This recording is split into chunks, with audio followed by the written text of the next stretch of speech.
Hey everyone, it's Scott Hansen from NFL Red Zone reminding you to watch Sportsballers, the podcast that gets you caught up on everything Washington sports and beyond.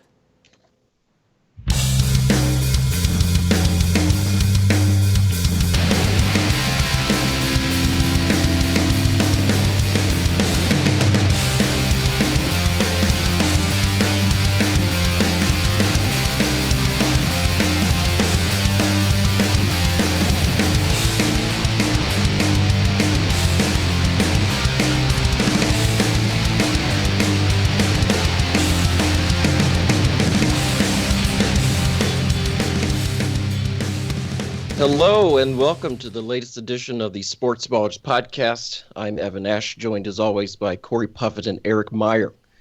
Today on the show, obviously it is bracket week for the first time in 2 years, and only the second time in 135 episodes of this show. We have some brackets to discuss. That's true. So, I actually hadn't even thought about it in those terms, but that is accurate. Oh my goodness. So, how are y'all doing? Staying healthy and hydrated and active, or are you going insane? Or both? I'm feeling pretty good. I just have good vibes going on right now. I feel like we're making progress in the right direction to get back to some level of normalcy. We'll be having baseball in a couple of weeks. Oriole Park will have some fans there, which will be nice. Hopefully, by then I'll have received a vaccination of some type so I can feel comfortable maybe going to a game or two. Yeah, I mean, obviously we all know about the events yesterday in Atlanta, and so that's kind of, brought me down a little bit, especially, interesting side note on that from my perspective. So I have a student in my journalism class that I teach, and last week he chose to do a commentary on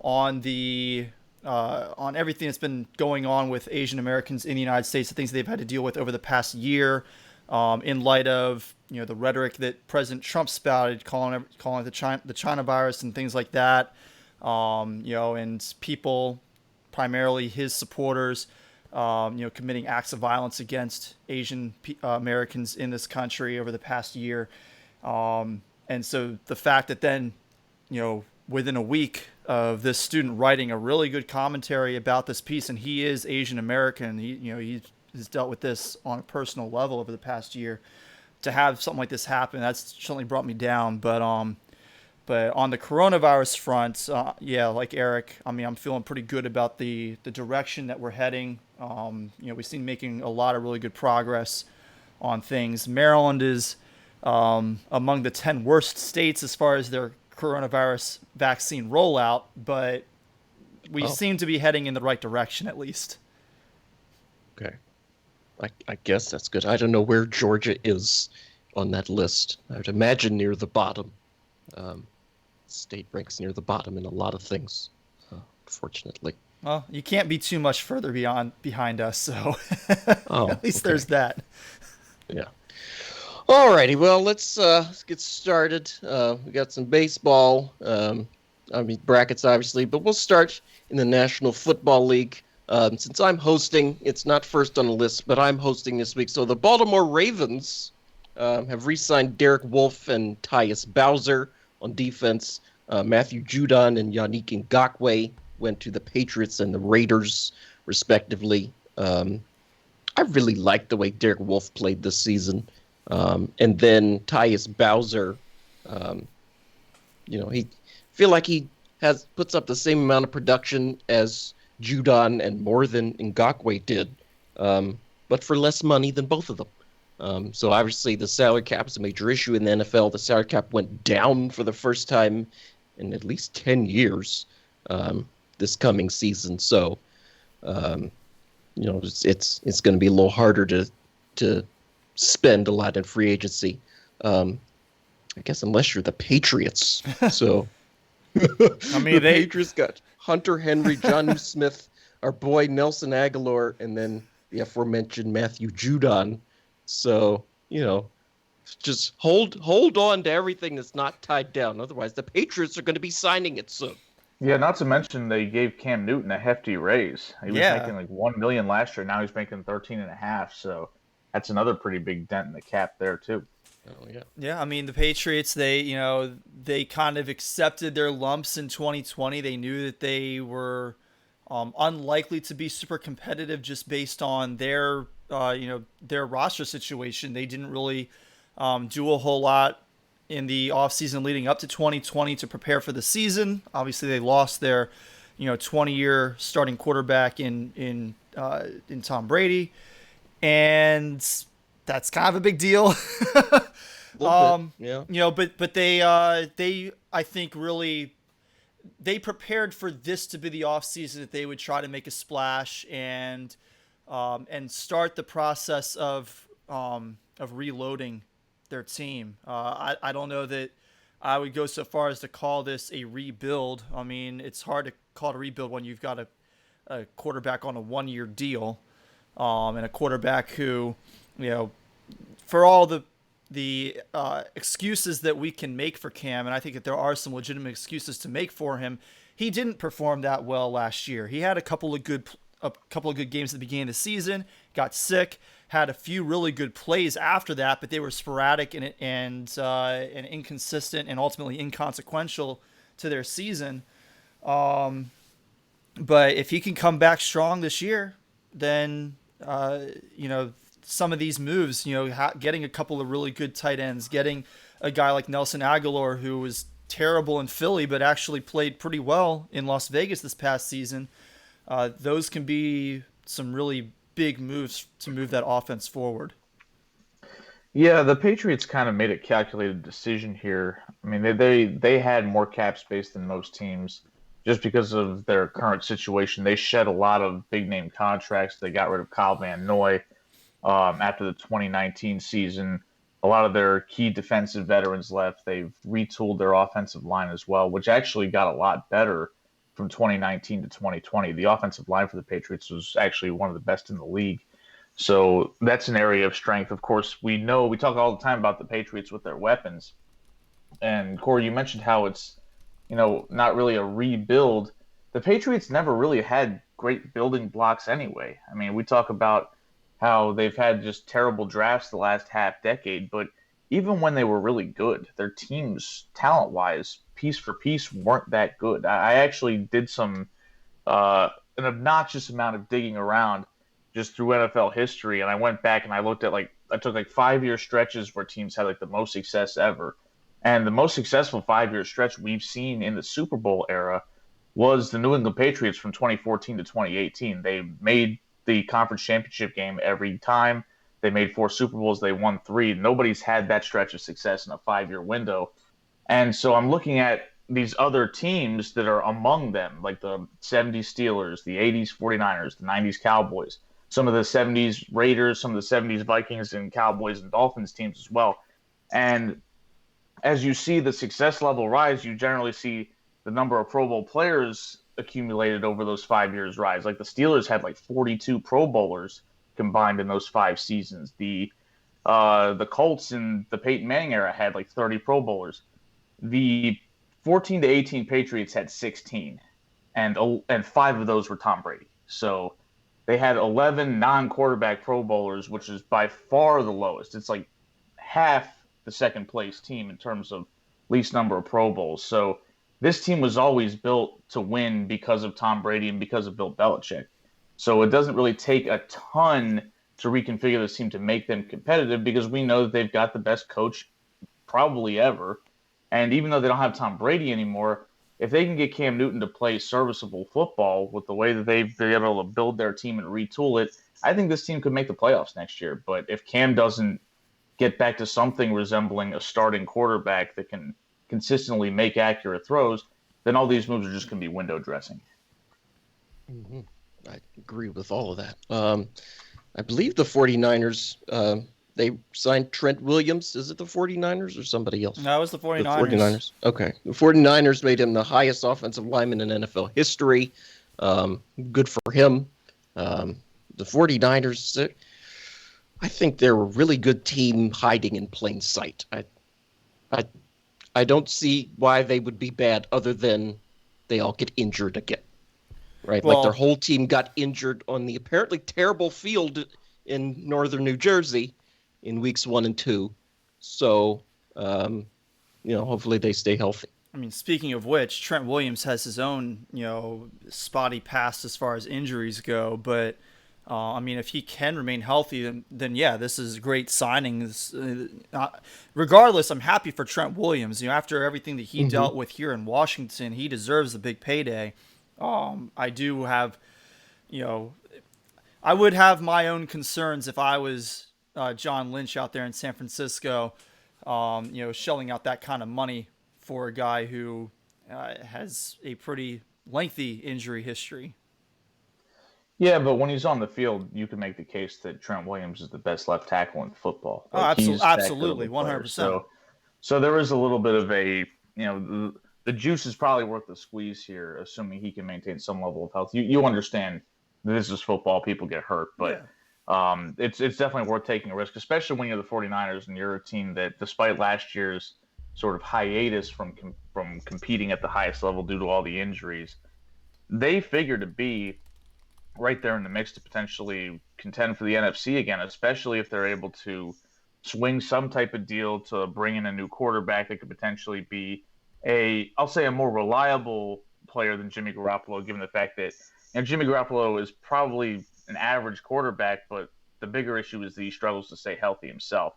So if they're able to make some type of move to stabilize that position, or maybe if they just roll with Garoppolo when they get lucky and he stays healthy and he plays, pretty good football, they could be right back in the Super Bowl like they were 2 years ago. Well, the other thing, to think about here, and, obviously the three of us know that Deshaun Watson is in the news right now for some other reasons that we'll get into as details about that lawsuit come out. We don't want to necessarily jump the gun and talk too much about that right now, or we're still waiting on a lot of details. But reportedly, the 49ers and the Broncos are the two top teams that Deshaun Watson would want to go to. And if you're trying to, make yourself even more attractive to a guy of his talent level, locking down the best left tackle in the game when healthy goes a long way toward potentially accomplishing that. Yeah, I don't think that there's any issue with Deshaun Watson being not, or dissuaded from potentially going to the 49ers. I think the bigger issue there is Houston simply not going to give him up. So I think that's the bigger issue. I think that there seems to be a growing consensus that Houston has kind of come around on the fact that they probably won't have Deshaun Watson next year, but that is all speculation. He said he's never playing for them again. Yeah, but these are the Texans we're talking about. doesn't mean that they're buying we're talking about. I think it's going Nobody wants to play for them.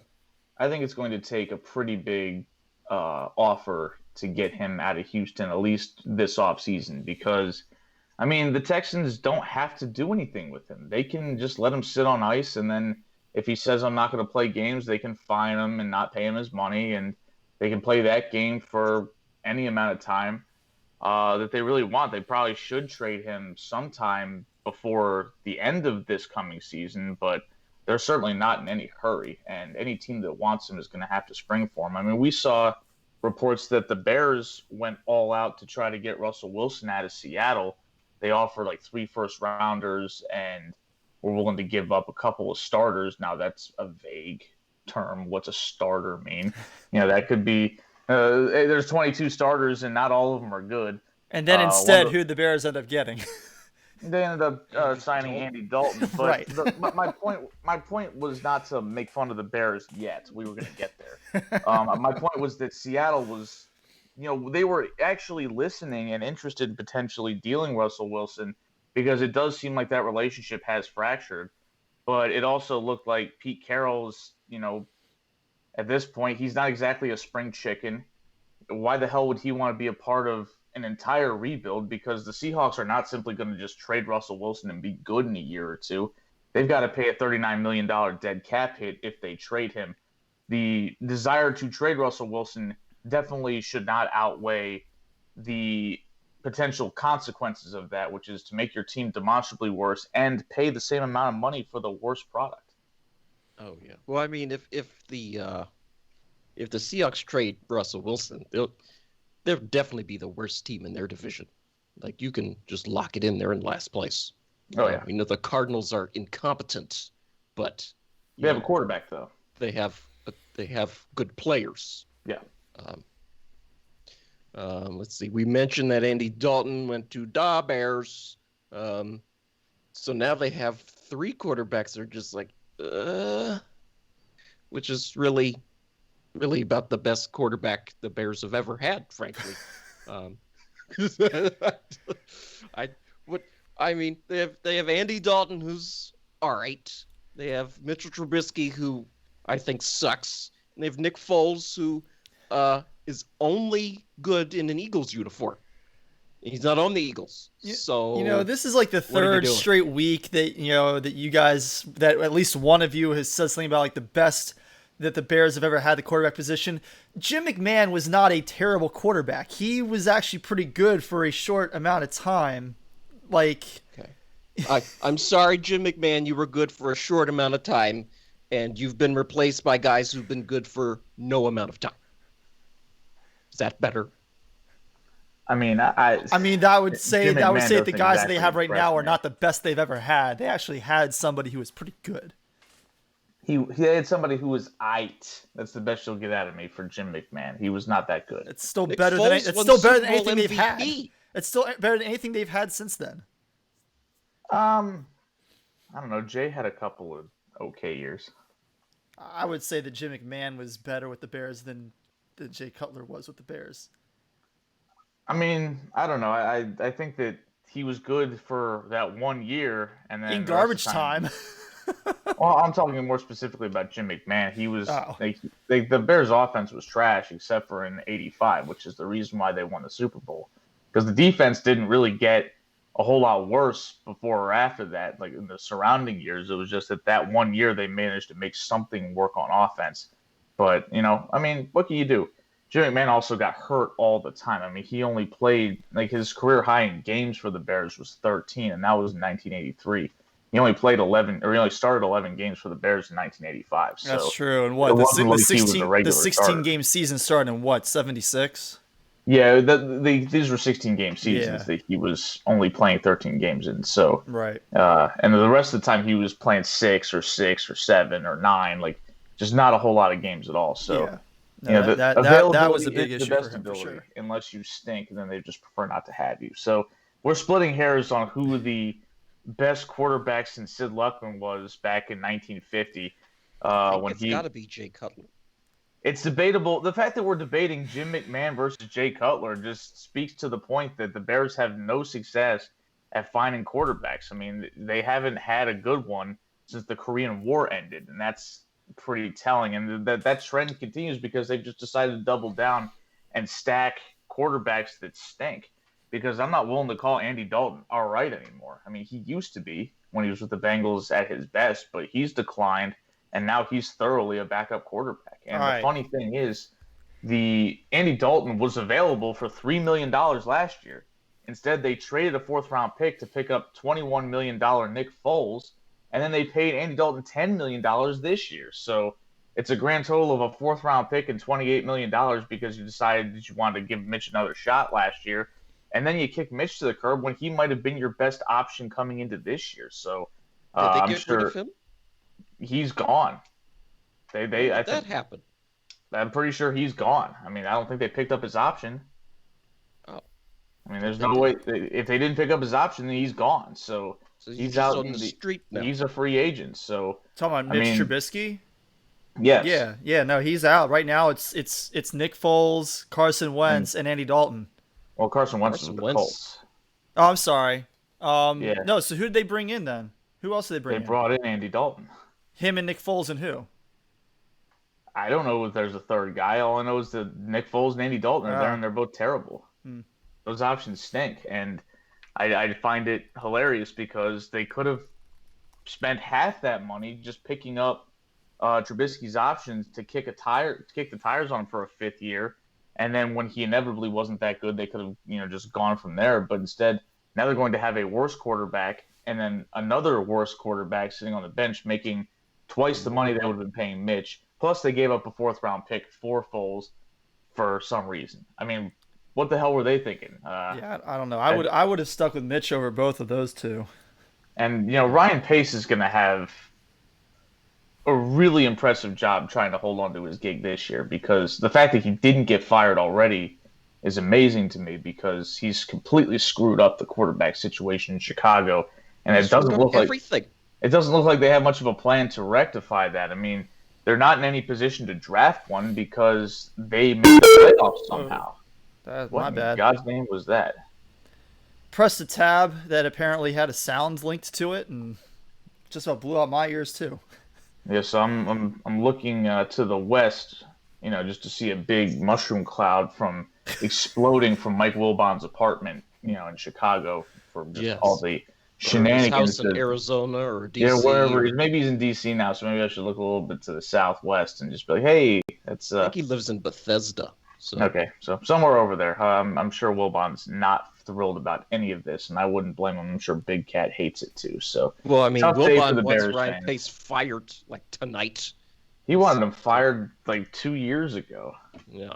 Well, right after the not Mahomes draft pick. Yeah, or not Watson either, and they traded up for Trubisky, and now Trubisky's gone. Yeah. The thing that worries me most is that the Bears are in the Ravens' schedule, and we potentially have to face Andy Dalton again. And this guy lives rent-free in my head. He's not that good, but it just happens, right? So it's Ravens at Bears this year. We lost to the Bears in 2017 to rookie Mitch Trubisky. How did that happen? We lost to the Bears in 2013 in a biblical rain at Soldier Field, like the field dirt filled with water, and it's just a mud pit. So wonderful. Eric, your Saints, Jameis Winston is staying in New Orleans. I think we all had this. Seemed kind of obvious. You excited, or you want the Taysom Hill experience? Or... Oh, no, I don't need that. I was happy when they re-signed Jameis, because that tells me that we're not going to get the full Taysom Hill experience for 16 games. But they did re-sign Taysom Hill for 4 years for over $100 million. $140 million. That's Joe Flacco money right there. Yeah, see, if I was Taysom Hill and a team said, hey, we're going to give you a fake deal just to spread your cap hit out, I would have said, well, give me the biggest deal ever. So at least I could say I had that. I want like $1 billion. Just give me that, and then just void it all, and it doesn't matter. But that's $35 million per year. I know. I'm well aware it's a lot, but it's still not the biggest. If you're gonna it doesn't matter. I mean, the dollars are made up, and the rules don't matter here. So I mean, what difference does it make? But I mean, I think bringing back Jameis is a good idea. I think that this was always sort of his trajectory where he was at his career. It wasn't necessarily going to be in New Orleans, because he could have easily gone somewhere else. But it was pretty clear that he was going to have basically a year in purgatory after that 30 interception season, which really tainted the perception of Jameis, along with some of his antics in his previous okay but not as good as hoped for play. But he's been a pretty good player at times during his career, and he's certainly shown that he can be a key member of a good offense. And it's just a matter of, has he learned enough, has he matured enough, and has he been able to take advantage of the opportunity to learn under Drew Brees, and more importantly, to work with Sean Payton, who he obviously is going to be working with this year and potentially for the foreseeable future if he's able to stick. And if that's the case, then he has potential to be the guy there. But again, it's still a mystery, because we know Jameis has a history of bad decision making both on and off the field. So he's got to prove it. Over under 3.5 interceptions against the Falcons for Jameis Winston next year. Like in the 2 games combined? In the 2 games combined, over under 3.5 interceptions against the Falcons. I mean, I would take the under. I mean, the Falcons' defense isn't very good, and I don't imagine Jameis is going to be averaging a 2-pick pace, so I would take the under. I mean, I'm smashing that over. Smashing. Just saying, yeah. So during his 30 interception season, that's an average of 3.75 every 2 games. Excuse me? When he threw 30 picks in a season, that's an average of 3.75 per 2 games. I'm aware of that, but I don't anticipate him throwing 30 picks again. That was a different situation. Not even Jameis throws 30 picks every year. That was an outlier, and I think big part of it was he was paired with Bruce Arians, who loves to have his quarterbacks throw picks. Brady didn't throw a lot of picks. Brady Early in the season. Brady threw a lot more picks than he usually does. Like, how often in the last decade have we seen Brady throw double-digit picks? About to look it up. Never. It doesn't happen that often, and this is, it happened. And he was on pace for a while to set his career high. I mean, Brady, his career high was like 14 interceptions, and that was back in like 2003 when football was a completely different sport. So he threw 12 this year. He threw 11 2 years ago. yeah, and he had a bad season with the Patriots who had no help. Look at what he did in 2016, and 2017, and 2015, and 2014, and 2013. 2013, he threw 11. Again, his team was really bad that year. That was the year that he was throwing to Aaron Dobson and whoever else they had out there. I mean, generally in the last 10 years, Brady's more often than not thrown sub 10 picks, and it's like probably 7 or 8 out of 10 years. Remember in 2016, he threw like 2 picks the whole season. He went like 37 touchdowns and 2 interceptions. Well, he only played 12 games because that was the year that he missed 4 due to yeah, he only threw 28 touchdowns that year. Yeah, so he was on pace to throw like 37 if you prorate that to 16 games, but then he probably would have thrown a third pick. Either way, that's the all-time record for touchdown interception ratio. Assuming you have at least like 15 touchdowns, that's the recognized record for a quarterback for best touchdown to interception ratio, which I'm sure will be broken eventually because now we're getting into video game numbers even more so throughout the way football works now. Aaron Rodgers looked like he was going to throw like 38 touchdowns and 0 picks at one point this year, and then he had like a couple bad games. So, but yeah, as for Jameis, I think I'm excited to see it. Have you guys noticed that Jameis looks skinnier in New Orleans? I haven't seen pictures, so I haven't noticed. He looks different. He looks a little more fit. He doesn't look like... How does anybody get skinnier in New Orleans? That doesn't seem like the type of place where you would get skinnier. Oh, no, I've been there enough times to know that that's not a place to get skinny. But when you're a professional athlete, maybe you dedicate yourself. But, I mean, I've always been a sort of a Jameis fan dating back to college. I kind of fell off the wagon a little bit with some of his transgressions off the field that were not pleasant, but yeah, I can't quit him. I hope he does well. He's hilarious to watch at times, and sometimes he can be a thrill. He's going to be on my team now, so I got to hope for the best. Jameis Winston is the most exciting player in the NFL. Absolutely. Like, you never know what you're going to get out of this guy. Like, it's the good and bad at the same time sometimes. He's the equivalent of a 3 true outcomes baseball player. He never grounds out to the shortstop or it's a lazy fly ball. Either it's an unceremonious strikeout or it's a 450-foot bomb. So basically, he's the Chris Davis of football. Well, no. Hopefully more like 2013 Chris Davis than whatever Chris Davis has been the last 4 or 5 seasons. Because like I remember the Falcons game last year or 2 years ago now, the one in Atlanta. Like the first pass he throws is right to the defensive back, just right away. And then the Bucs get the ball back, and he throws like a 70-yard bomb right on the money for a touchdown.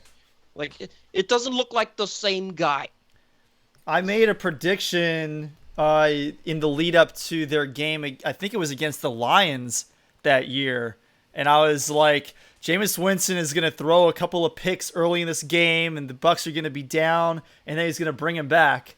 And, of course, I was right because it really wasn't that absurd of a prediction because he'd already done it like the last 2 weeks straight. I know Bill Simmons and Cousin Sal would be joking, like, is this guy going to throw an interception by 10 after 1 every Sunday? Like, just right away. I mean, he a lot of his games, he threw an interception, if not on the first play, then at least on the first drive. His first career pass was a pick six against the Titans. His first career pass, he was going up against Marcus Mariota. They were the number 1 and 2 draft picks, respectively. Yep. And he threw a pick six on the first play, and then Mariota had like 4 touchdowns. Yeah, I forget if it was 4 or 5, but it was ridiculous. He had a fantastic first game, and Jameis had a terrible first game. And of course, everybody decided to write the book on him right away and say, these two guys are, one guy's, a rocket ship on rails to superstardom, and the other guy's going to be a bust. And as it turns out, one guy's now a backup, and the other guy is starting again after a season in backup purgatory. So neither one of them are that good. It wasn't like Mariota actually stuck. In fact, I think Jameis projects to have a better career from here on out than Mariota does, in my opinion, because at least Jameis can stay healthy, and he's shown a better propensity to deliver the ball from the pocket.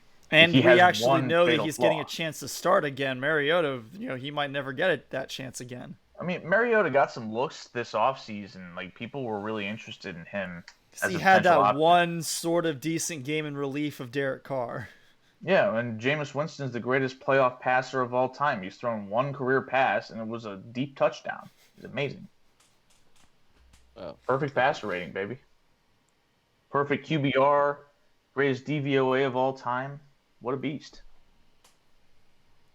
I mean, I just wonder who were some of the other quarterbacks in that draft class that were, relevant. I think those were really the two guys. Yeah, I don't think there were any. I mean, I don't think there were any other first rounders. So I'm scrolling through it now. I don't see any. Yeah. How are there no quarterbacks in the first round? Did they suck that bad? Yeah. There's nobody pretty here. Much. The Ravens drafted Brashad Perryman that year. So, that worked out. Yeah, that's not great. Well, I mean, the next year you had Goff and Wentz, and then you had Paxton Lynch, who nobody ever even saw. So, the Broncos were too embarrassed to even put him on the field. Oh, yeah. So I pulled up the quarterbacks here. The next quarterback drafted was Garrett Grayson. Who? Exactly, in the third round. Who picked him? It says NOR, so that would be New Orleans. Saints. Never heard of him. Yeah. Sean Mannion, Bryce Petty, Brett Hundley, Trevor Siemian. Oh, God. Brett Hundley and Trevor Siemian were in that class. remember Bryce Petty was picked by the Jets because they were hoping that he was going to be, I won't say the next anything because they're only good quarterbacks. They haven't had a first anything. Yeah, I mean, Joe Namath was their guy. Chad Pennington was pretty good with them for a little while. But he wasn't really there as he bounced around a lot. Well, Pennington was good when he was healthy. I mean, I think I told Evan this. The Jets in the 2000s made the playoffs. From 2001 to 2010, they made the playoffs 6 times. Yeah. And which is mind-boggling. Yeah, and 3 of those dissonance or something. At least 3 of those, I think maybe 4 of those were with Chad Pennington. And every year Pennington played like at least 14 games, the Jets made the playoffs. So he was definitely a good player for them. Yeah, I think he gets underappreciated. Because he had a noodle arm and he got hurt all the time. Yeah, Brett Hundley was the quarterback for the Packers one of the years that Aaron Rodgers got injured. Ravens went up to Lambeau and just annihilated the Packers. Hundley was so terrible. That's the way it works. The Packers have not had much luck with anything outside of QB1. I mean, has anybody, though? Well, you'd figure they'd have a little better luck with everything else. I mean, I guess they've had some okay teams. Yeah, I guess just the only good QB2 has been Nick Foles, who, went elsewhere and has been a bum. Well, he's only good as a QB2. Okay. Anyway, Ryan Fitzpatrick, or Magic or Tragic, whichever you prefer, is now on the Washington football team. He's really all 3 of those at the same time. He's Jameis Winston, who went to Harvard, right? Like that's. I think Jameis. Wait, he went to Harvard? I didn't know that. Yeah. So it's just such a mixed bag. So what are your thoughts on Fitzpatrick on his 9th team now? Yeah, it's his 9th team. I mean, how can you get excited for Ryan Fitzpatrick though? Right? How can you not? That's a good point. How can you not? The guy is. It's gonna be fun. I'm like both excited and bored by the proposition of Ryan Fitzpatrick. Well, so what you have to know is that Ryan Fitzpatrick is perfect for a situation like the Dolphins, where their team was arriving ahead of schedule. So people didn't have any expectations for Miami coming into the 2020 season because they figured, all right, we're still rebuilding. It'll probably happen next year or the year after that. But then, like usual, like this happens a lot. Teams arrive a year ahead of schedule, and that's what happened.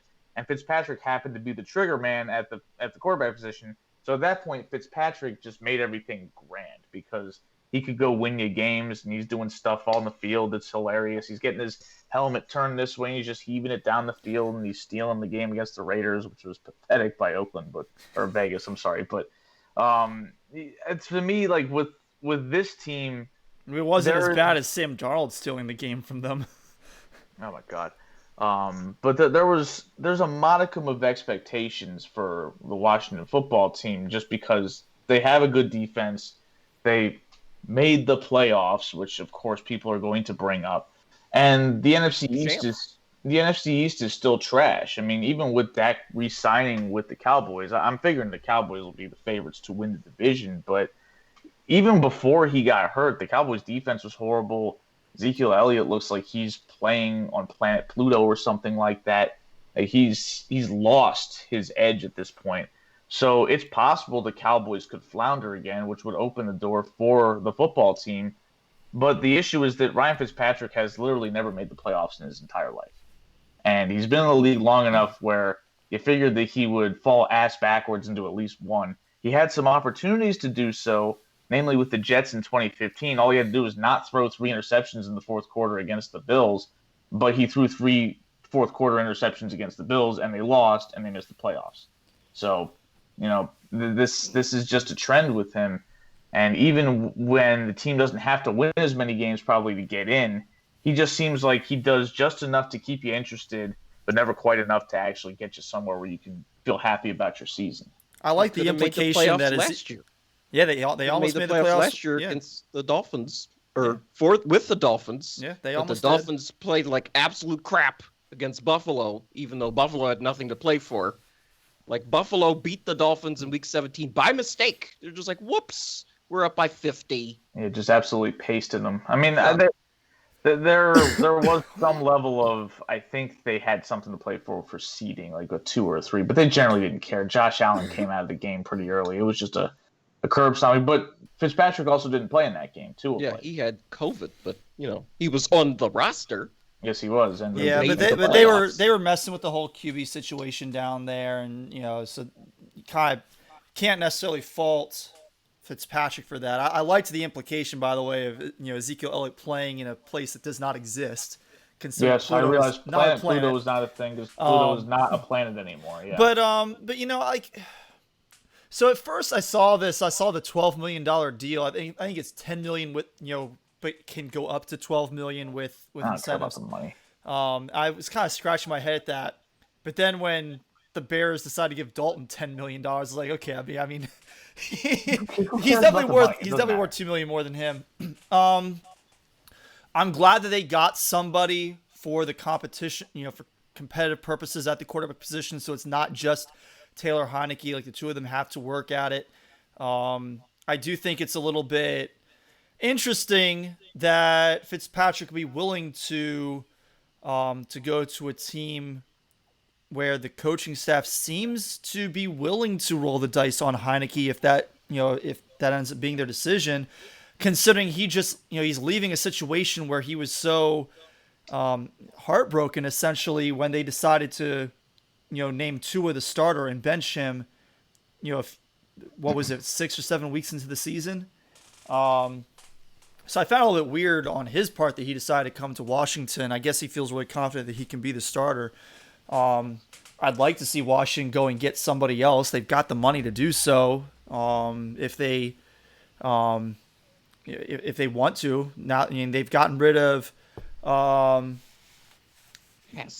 Dwayne Haskins. Not Dwayne Haskins. They got rid of Alex Smith. So that does save them a little bit of money against the cap. So they could go and sign somebody else if they wanted to. Yeah, but they've already got. If you're Fitzpatrick, though, like what other teams were knocking down his door, right? I mean, He can sign only where he's wanted, right? If no teams want him, he's out of the league. I've been hearing some things about the Bears potentially being interested in him if things didn't go through with the if things didn't go through with Russell Wilson. Yeah, but the way I see it, Ryan Fitzpatrick's entire career is competing for jobs. I mean, there's a reason why he's never stuck anywhere is because he's not quite good enough to do that. And I don't think that the football team is going to go get another quarterback. They've already got 3 on the roster now. I mean, they've paid Taylor Heineke, not a whole lot of money, but certainly they plan for him to be on the roster. Kyle Allen's not going anywhere, and His arm's loose. He's good. yes, his arm is thoroughly loose. Has been for 12 years, or not that long, but like 8 years. It's only Since earned that him commercial came out. $850,000 on his 1-year deal. Yeah, so I think that the quarterback situation is settled, at least as far as the depth chart goes. It's just a matter of how they're going to shuffle that. But the difference between Fitzpatrick competing with Tua and competing with Heineke is that with Tua, there was always the reality that Tua was going to get reps because he was the number 5 pick in the draft. The Dolphins had to play him at some point. Whereas Heineke does not have that luxury. He's not the quarterback of the future in all likelihood unless he somehow just becomes like Kurt Warner or something like that. He's the quarterback who gave Tom Brady the closest fight in the playoffs this year. So, I don't care. I mean, dude's 27 years old. I mean, he's 27 years old and he hasn't done pretty much anything and nobody's really been interested. I doubt that he's the guy. And I think that the team feels the same way. But what I hate about this is that we hear all the time people say, oh, well, Fitzpatrick will be the bridge quarterback. When was the last time you ever saw a team actually have a bridge quarterback and then go get somebody good? That never works. That just kicks the can down the road. Yeah, it's like quarterback. Everybody's like, bridge doesn't have an other end. You're just going into the fog. Yeah, it's like, we'll pick this guy up for a year and then we'll go get our guy next year. It's like, no, you need to go get a guy as soon as possible. And then if he doesn't work, go get another guy. This idea that we're going to spend a year not caring about the future of our franchise quarterback situation doesn't work because there's only so many opportunities you get to get them. And if you're deliberately passing them over for bridge years, then you're wasting your time. So it's like that's something I don't really like about it. It's like the Tracy Morgan Rocket Mortgage commercial where he takes the family, they like drive up the ramp for the drawbridge, and they end up missing the other side. Yeah. Ask the Bears about how Mike Glennon is doing, for example. Yeah, the hilarious thing about Mike Glennon is that they gave him like $15 million a year, something ridiculous like that. Absurd. Like a career clipboard holder, and virtually never played it down for the Bucks. I mean, he was there for a second. They went 2-14, and they said, "Hey, we're gonna go draft Jameis Winston now." So I don't know what they were thinking, but then they invited him to the draft party where they drafted his replacement in Mitch Trubisky. So they traded up to do it too. It's like, we believe in you so much that we're going to give up future assets to replace you. Awesome. So that's the dumpster fire that is the Bears. But he was the bridge to nowhere, just like every other bridge quarterback ever. It's never, ever, ever, ever worked. So yeah, there are not greener pastures tomorrow just because you went and got Ryan Fitzpatrick for a year. I think he's a better option than what the team had, and I think that it could be an improvement on the field in that regards. But then again, all we've seen from Heineke, like you said, Corey, was pretty good play. So it's not like I can sit there and say, well, Heineke wouldn't have been any better, because I actually don't know that. Well, in the NFL, everything changes so quickly. Like, you can't really have a sort of bridge year like that. That doesn't exist. You're either in win now mode or suck now mode. Like, there's no in between mode. Yeah, right. Like the 07 Dolphins went 1-15, and then in 08 they win the division, go to the playoffs. So, it can change on a dime. So like, you have to be always moving, and always planning to win this week. Yeah, there's no sustained window in the NFL. It's not like the NBA, like what you're seeing with, like what you saw with LeBron and the Lakers, where he went to the Lakers, basically said, this will be a year where we figure things out, and then next year we'll get it together. Now, 1 year of wasted time can ruin your window because of the level of attrition in the NFL, the shorter contracts, the injuries that happen that can derail any one season. I mean, there's just no way to sit there and say we're going to hold out for next year. There's no playing for next year in the NFL. You're either stacking assets to try to give yourself hope for the future, or you're good enough to win now, and you have to go all systems go towards that. There's not the in between is just going to catch you in no man's land. And you're going to be screwed. Mm-hmm. Yeah.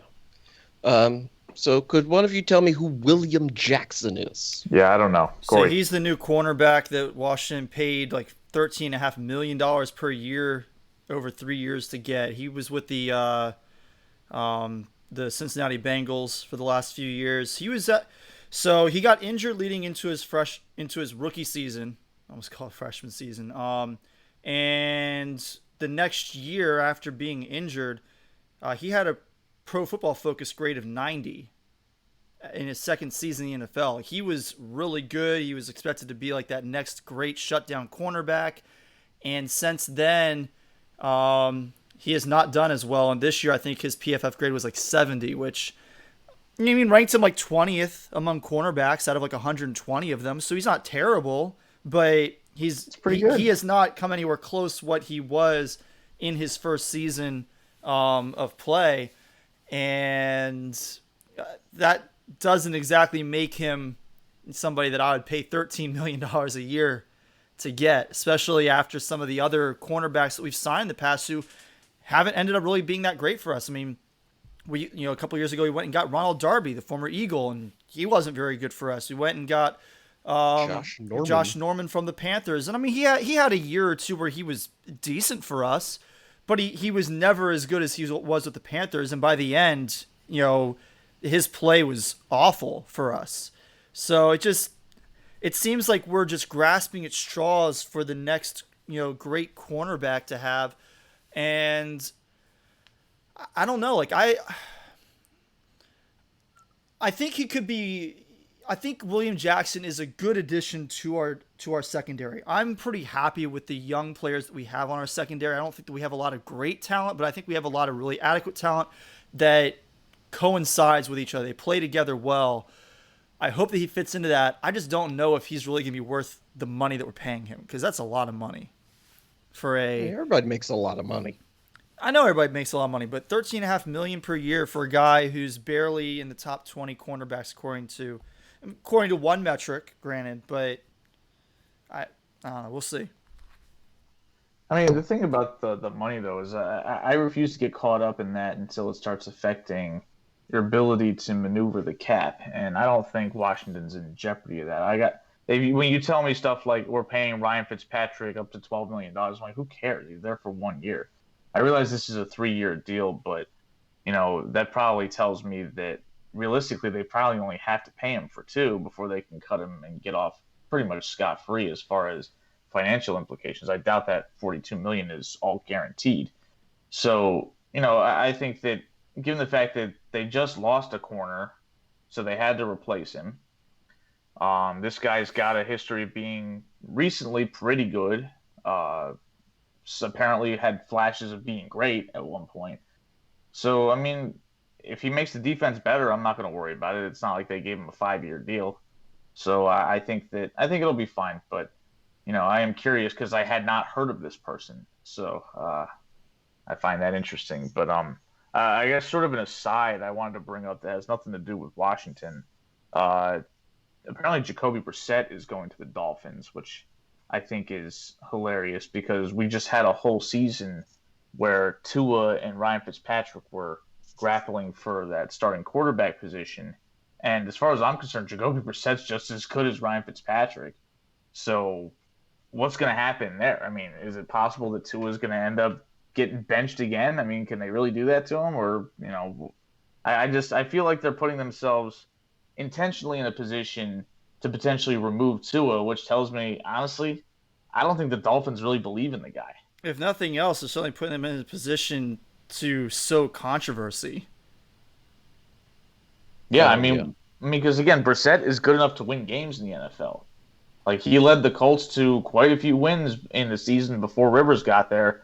And frankly, the Colts looked like a playoff team until Brissett got hurt. So, I mean, it wouldn't shock me if Tua plays like crap, then he could be taking another seat. And I think that that's going to be it for Tua in Miami. And hopefully he doesn't turn out to be like another Josh Rosen situation. He's not nearly that bad. But Or maybe Brissett will just be the guy that comes in and vultures short yardage touchdowns like he was in Indianapolis this year, where he scored like 4 or 5 touchdowns from the 1 yard line this year. yeah, because Rivers is old and didn't want to sneak it, So like they put him out there for Hail Marys and for fourth down and short and for goal line work. I mean, they basically said, yeah, we're gonna have Phil do all the normal throwing, and we're gonna bring you in for all the stuff that requires some athleticism. Okay. Yeah, I do wonder if the Dolphins really like Tua, because the moves they're making aren't the moves you make for a quarterback that you are madly in love with and committed to, right? Like if you 100% know in your heart that he's your guy, you move heaven and earth around him to make him feel like and look like he's your guy. But that's not what's going on. Yeah, it'll be interesting to see what they do in the draft because they still have 2 early picks. They got the Texans pick and they haven't done anything with it, so I imagine they're still going to have that in late April. And they've got their own pick.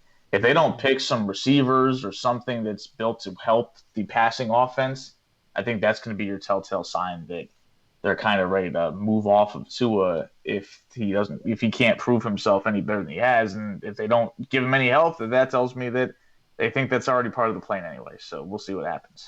Yeah. It's also worth pointing out that Tua had the ankle injuries, and then the even worse hip injury, like right after the second ankle injury.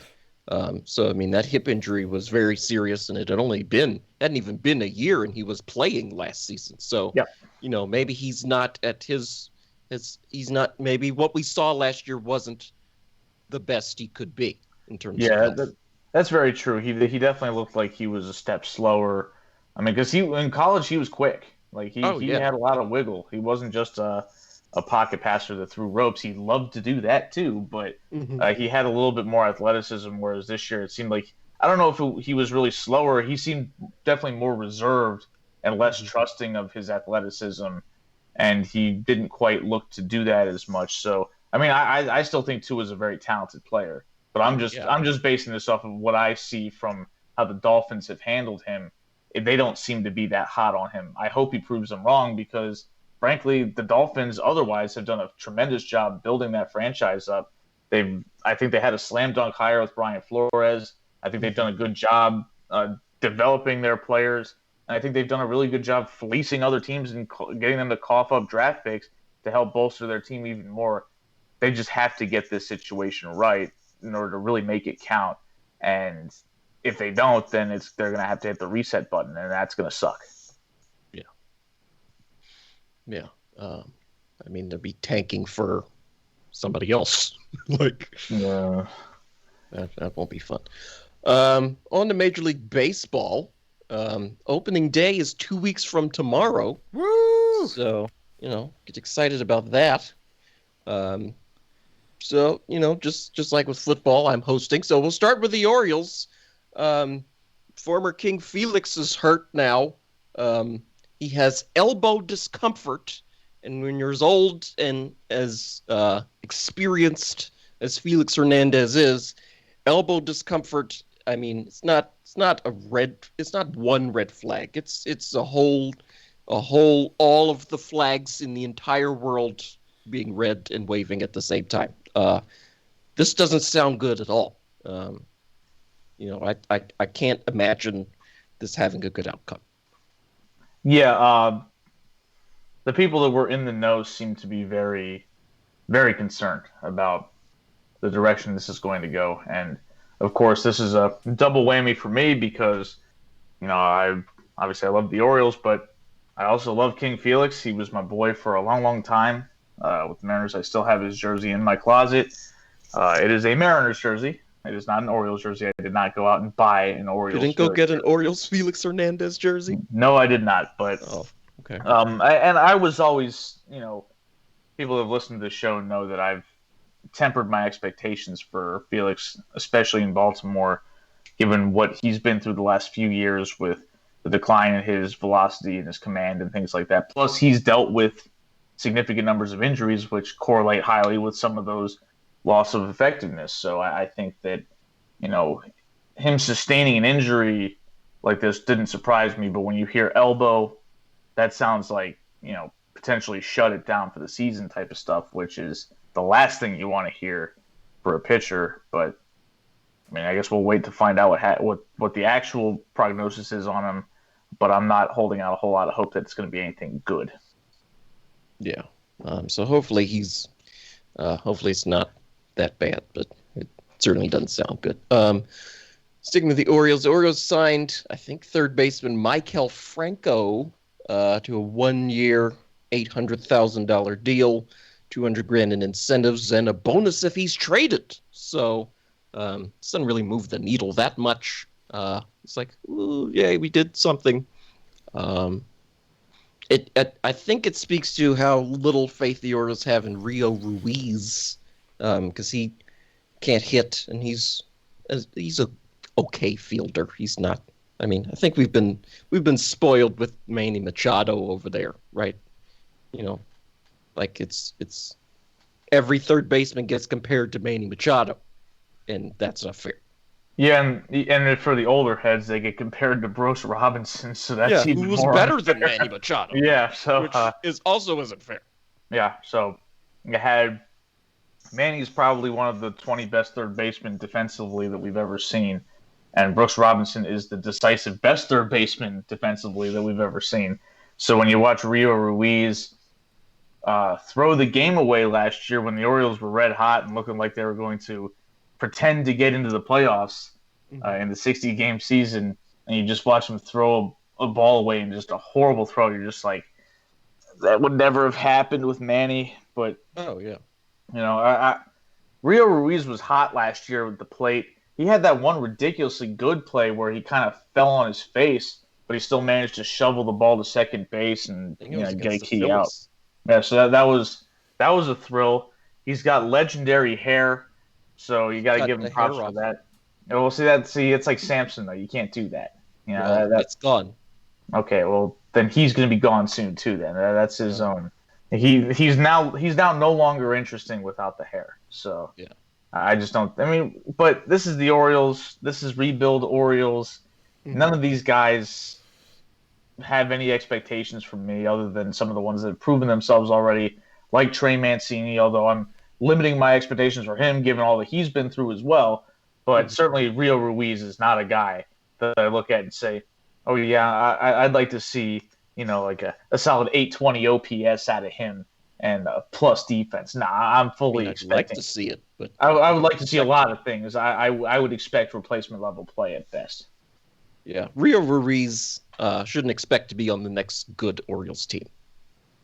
Well, right. That's going to be in 20 years, so yeah. I'm just kidding. That's me being cynical. Oh, goodness gracious. Just stab me right in the chest next time. I think the Orioles will be good, and I think 2023 is that year where I feel like they're going to make a run at the postseason. Mm-hmm. I think next year they win like 75 to 80 games, and we start to get really excited. Yeah. John Means takes the mound tonight versus the Braves. No, this game is not on TV, even though it's in prime time. It's just not on TV. Not even here in Atlanta, it's not on TV. It's on AM radio, I think 12:30 or something. Yeah, I'm going to listen to that. So, just why? I checked my phone just now. Ozzie Albies hit a home run, and Braves lead 1-0. Well, the Braves are good, and we're not, so that's okay. Yeah, that doesn't mean anything. Let's jump over to the Yankees, Corey. What's the deal over there? So some good news on the Aaron Boone front. He's back with the team. He only missed, I think, like 3 days following the surgery to put a pacemaker into his chest to help keep his heart rate within a certain range. I think it's like a minimum of like 50 beats per minute, and I forget what they said the max is, but basically just to kind of help regulate that. And everything was successful. He says he feels really good. He's happy to be back. So really thankful about that. Aroldis Chapman is working on a new split finger fastball that Gary Sanchez is saying is basically acting like a knuckleball. Like it's got some weird movement to it. So he's glad that he's got spring training to work on that. But it's interesting because the last time Aroldis Chapman, added a new pitch, I mean, he used to be a just straight fastball, and then he sort of added a little bit of a sinker to his arsenal, and then like 2 or 3 years ago he added a slider, and that's the effectiveness of the slider has been hit or miss. He's had some games where that slider is really on and it's been really effective and helped him get some, keep batters off balance. And then there have been games where it's just hanging up there and he kind of gets taken to task. So, it'd be interesting to see. There have been other games when the batter knows it's coming and it gets hit for a home run to go to the World Series. The most memorable slider that Aroldis Chapman ever threw was the buzzer gate home run that Jose Altuve hit off of him. But so it should be interesting to see what happens with the new sinker, or not sinker, but split finger. Split finger, which is I got questions though when Gary Sanchez says that it moves like a knuckleball. Doesn't Gary every Sanchez pitch work can't like track the ball anyway? Doesn't so every pitch look like a knuckleball to him? like normally you defer to a professional catcher whose job is to see the pitch come in and catch it. But Gary Sanchez is the exception to that because he's terrible at his job. Like you could probably find college kids that could do a better job of just catching the ball than him. So I kind of figured you would pick up on that. I mean, and plus I don't want my dude that throws 100+ miles an hour and has a couple of decent pitches in the repertoire throwing knuckleballs, which are the most inconsistent pitch in all of sports. I mean, the pitcher doesn't know where it's going. It's kind of we'll see what happens today. It's like pull the lever and see what prize you get this pitch. And but if you've got arsenal, if you've got a fastball that's hitting triple digits, and you've got more and more batters who are getting used to that speed, throwing something that the changeup does not have as much of a speed difference to the fastball as a knuckleball does. So if he's throwing a pitch that acts like that, that would suggest that it's moving quite a bit slower, and that's going to keep batters on their toes as long as you can avoid tipping it and letting batters know what's coming. Yeah, but that's the problem. You said it right there is that, as someone who pitched, I understand that, yes, you don't want to have the fastball and the changeup be too close, but you also don't want such a big gap between your fastball and off-speed pitch that it's so obvious that it's coming. Right, that your grip is too different, or your release point is too different, or your arm speed or arm action are too different. Or just anything, because the difference between a 100-mile-an-hour fastball and a 70-mile-an-hour whatever pitch that's a disaster because the batter can literally see, oh, that ball's coming in slower. I can tell right away that it's significantly slower, and he can take that extra beat and hit it. Whereas something's coming in at 85, 88, it's a different ball game. And to reference a now injured King Felix, when Felix was at his best, his fastball was coming in around 94. His changeup would come in around 90, 91 sometimes. Really? But it was still super effective. Now, he had just a ridiculous amount of movement on that changeup, but there was still that level of deception there just because there's just a little bit of an extra weight, and also it looks similar to the fastball when it's coming in that fast, and then it dives off the table. So if the split finger can do something like that, that's great. But, I mean, how old is Aroldis Chapman? He's got to be, 32, 33? I think he's 33. I'm looking up right now. I give him a lot of credit for trying to add new pitches to his arsenal, especially because as a dude that, like you said, he first came to prominence throwing 106-mile-an-hour fastballs, and that's not an exaggeration. That was the number that used to come up on the gun when he was with the Reds. But he's not going to be able to do that forever. I mean, he only throws 101, 102 now. And he's certainly not going to be able to sustain that for another 4 or 5 years, but he probably wants to stay in the league as long as possible. So he's going to have to pick up a little bit of craftiness as a pitcher as his velocity decreases to keep himself valuable. And I think that's good for him. Yeah. So talking about the arm action, release point, all that kind of stuff that you need to keep consistent, kind of brings up Jordan Montgomery fairly naturally. So Jordan Montgomery had his third performance of spring training today in a game against the Blue Jays. New York won 1-0.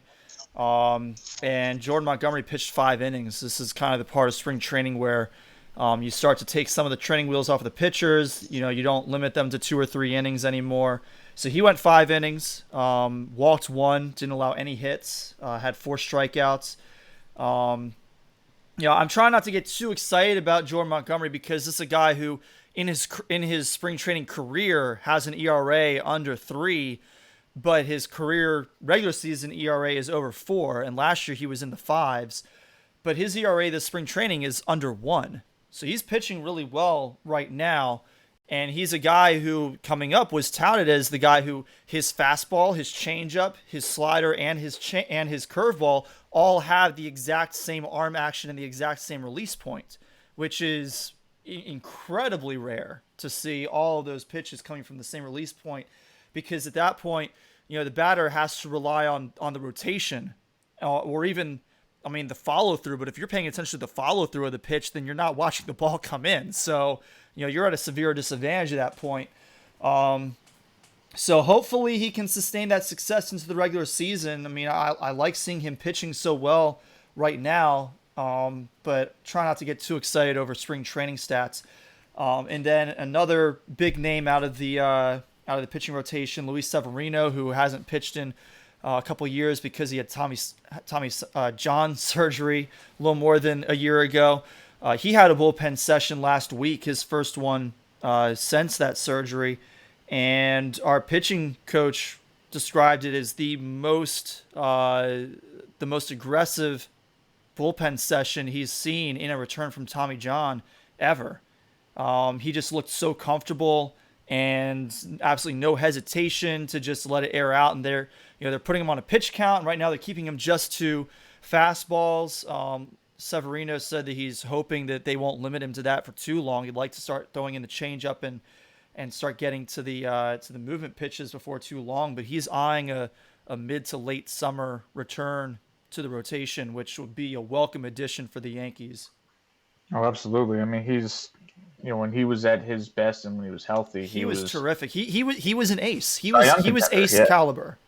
Yeah, absolutely. More than that, he was top 5 pitcher in the American League, without a doubt. Yep. For Jordan Montgomery, he's a guy that when he first came up, I kind of saw him as upside of like a mid rotation starter, and then he just kind of disappeared for a while. I guess he's had some injuries. I looked up his season by season stats. Like you mentioned the ZRA, but really he's barely even pitched like any games. Yeah, he hasn't gotten consistent work. So he had a bad season last year, but he also last year he made 10 starts, which is progress considering that the previous 2 seasons, which were full seasons, he only made 7. So he doubled his start total in one season when just dating back to 2018, and that was a 60-game season. So yeah, you figure 10 is roughly on pace for where he should be for a 60-game season. He should probably be somewhere closer to 12 or 13, but he wasn't. Depends on when your name gets called in the rotation. Right, so. but he wasn't far off of it. But that also means that he had a somewhat significant body of work to have an ERA above 5. That's not a particularly small sample size anymore. No, but I would also acknowledge that it's seemingly the first season that he had where he was healthy since 2017. So that should be taken into consideration as well. And maybe this spring is when he maybe gained his sea legs a little bit, and maybe this will be the year that he gets back to it. But he's also, he's 28 years old, so I wouldn't expect him to come out and be, the next David Cone or something like that. But he certainly could be a good starter for the Yankees, especially because the Yankees have had so much inconsistency with their rotation, with injuries and just general lack of performance. So, and sending people to the other side of the earth when their contracts run out. That also happened. Yeah, that did also happen. Masahiro Tanaka was probably the Yankees' best pitcher over the last 7 years. Consistent. Yeah, certainly as far as consistency, and even last year, I think there's an argument to be made that he was the best pitcher on our roster last year. I think Cole was probably better, but Oh, true. Yeah. Okay. So second best behind Garrett Cole. Yeah. I know it's easy to forget that you landed the best pitcher in the American League. Yes. But yeah, you do have him for we do. 8 more seasons. We do. So, and hopefully for the next 8 more good seasons. For the next 3 or 4, I'm gonna be hating life because of that. And then I imagine for the back 4 or 5, I'm going to be like, I'm so glad Garrett Cole's still pitching for the Yankees. I hope that's not the case, but it probably will be. He's like 30. Like you're The Yankees are expecting him. If you expect him to give you 8 more good years, you're going to be asking this dude to be pitching well into his it's like 38. I mean, Yeah, no, I mean, like I said, you're probably right. I hope you're not, but you're probably right. but the Yankees also knew that when they gave him that deal, they knew that That's they how were paying baseball for the win goes. now opportunity, and whatever happens down the road happens. So, I'll just have to deal with Garrett Cole mowing through the Orioles for the better part of the next 3 or 4 years. And hopefully we can, build up our rotation in such a way that by the time that he is falling off a little bit, he'll be the 4th or 5th guy. Yeah, you would hope, but that hasn't been your run of luck lately. No, it has not. All right. So that's what I got on the Yankees this week. Okay. I think that's it for baseball, unless something else happened. The Orioles give up any more runs? No. No. No more runs. You sure? Yet. Might want I'm to check sure. back in about 2 minutes because that could change. Got to keep that that pace of more. I don't know if we're allowed to use that word on the podcast, but more of those than not for the calendar year, which Corey seemed to think is a thing, which it's not. It technically is possible. But highly unlikely. Especially because It'd be impressive if you made it to the World Series on that kind of performances. Hey, if that's what it takes, I don't care. All right. So the whooshing sound you heard, was that zooming over my head? I completely missed it. I think you know what we're referring to. I do not at all. Well, we'll explain it to you after the show. Yeah. Missed that one. It's probably obvious, but I guess I wasn't listening or something. On to the NCAA tournament, because that's happening this year. The NCAA couldn't turn down $1 billion for a second year in a row. They changed the schedule, though. What's up with that? I think it's a good change. I like it. They built a day in for to give players and teams opportunities to get their situation straight in case they had coronavirus issues. So that's why it starts on Friday instead of on Thursday. Because I noticed that as well when they were calling Selection Sunday, when they were announcing the Saturday slate of games for the first round. I'm like, Saturday's the second round. What are y'all talking about? Right. You're messing with my mojo here, man. I'm used to Thursday, Friday, just sitting my ass in front of the television, just being like, all right, this is where I'm going to be for the next, 96 hours. So let's do it. Technically, Saturday still is the second round, and so is Friday. That's crap. No, that's not true. That's actually not true. The first 4 they changed it. It's no longer called the first round. Oh, did they? Okay. Thank God they did. Yes, I agree, because that was so dumb. It's not the first. It's a play-in tournament. Yes. Get out of here. The first round starts on Friday. End of story. Yeah, the round of 64 is the first round. So, all the people listening to this, you're all invited to compete against us. Yes. So please don't hesitate to sign up. It's on ESPN. The deadline to enter is the beginning of the round of 64. The link to join our competition is in the show description and all over our social media. So at Sportsballers18. And check our Facebook page. It's on our Facebook. Yep. And we'll share it a few more times in the lead up to the first round on Friday. So you don't need to pick the games for the first 4. You don't even have to pick your games before then. You can go in and change those up until the beginning of the round of 64. Which is on Friday at 12 o'clock. Yep. So for the first time in what seems like 1,000 years, like 11. The Georgia Tech Yellow Jackets are in the tournament. So it's been a little while. Last time we were in the tournament was 2010. And you get to play a road game. Yeah, I didn't even know what the tournament. I didn't even know what a podcast was, and 11 years later, I'm hosting one. This is like the 200th episode that I've done, or something like that, between Ash Backwards and this show, right? Like, yeah, that's true. In fact, it's a little more than that. I think because you had 71 episodes of Ash Backwards. I think 71, something like that. Yeah. This is 135 over here. So, it's been a little while. Glad to be back. I'm nervous. I don't know how to handle this. This is so strange. Wait, my school is in the tournament? Since when? I didn't think last year we weren't allowed to go, but then it turns out nobody was allowed to go. Well, none of that would have mattered anyway. Y'all weren't making it. Yeah.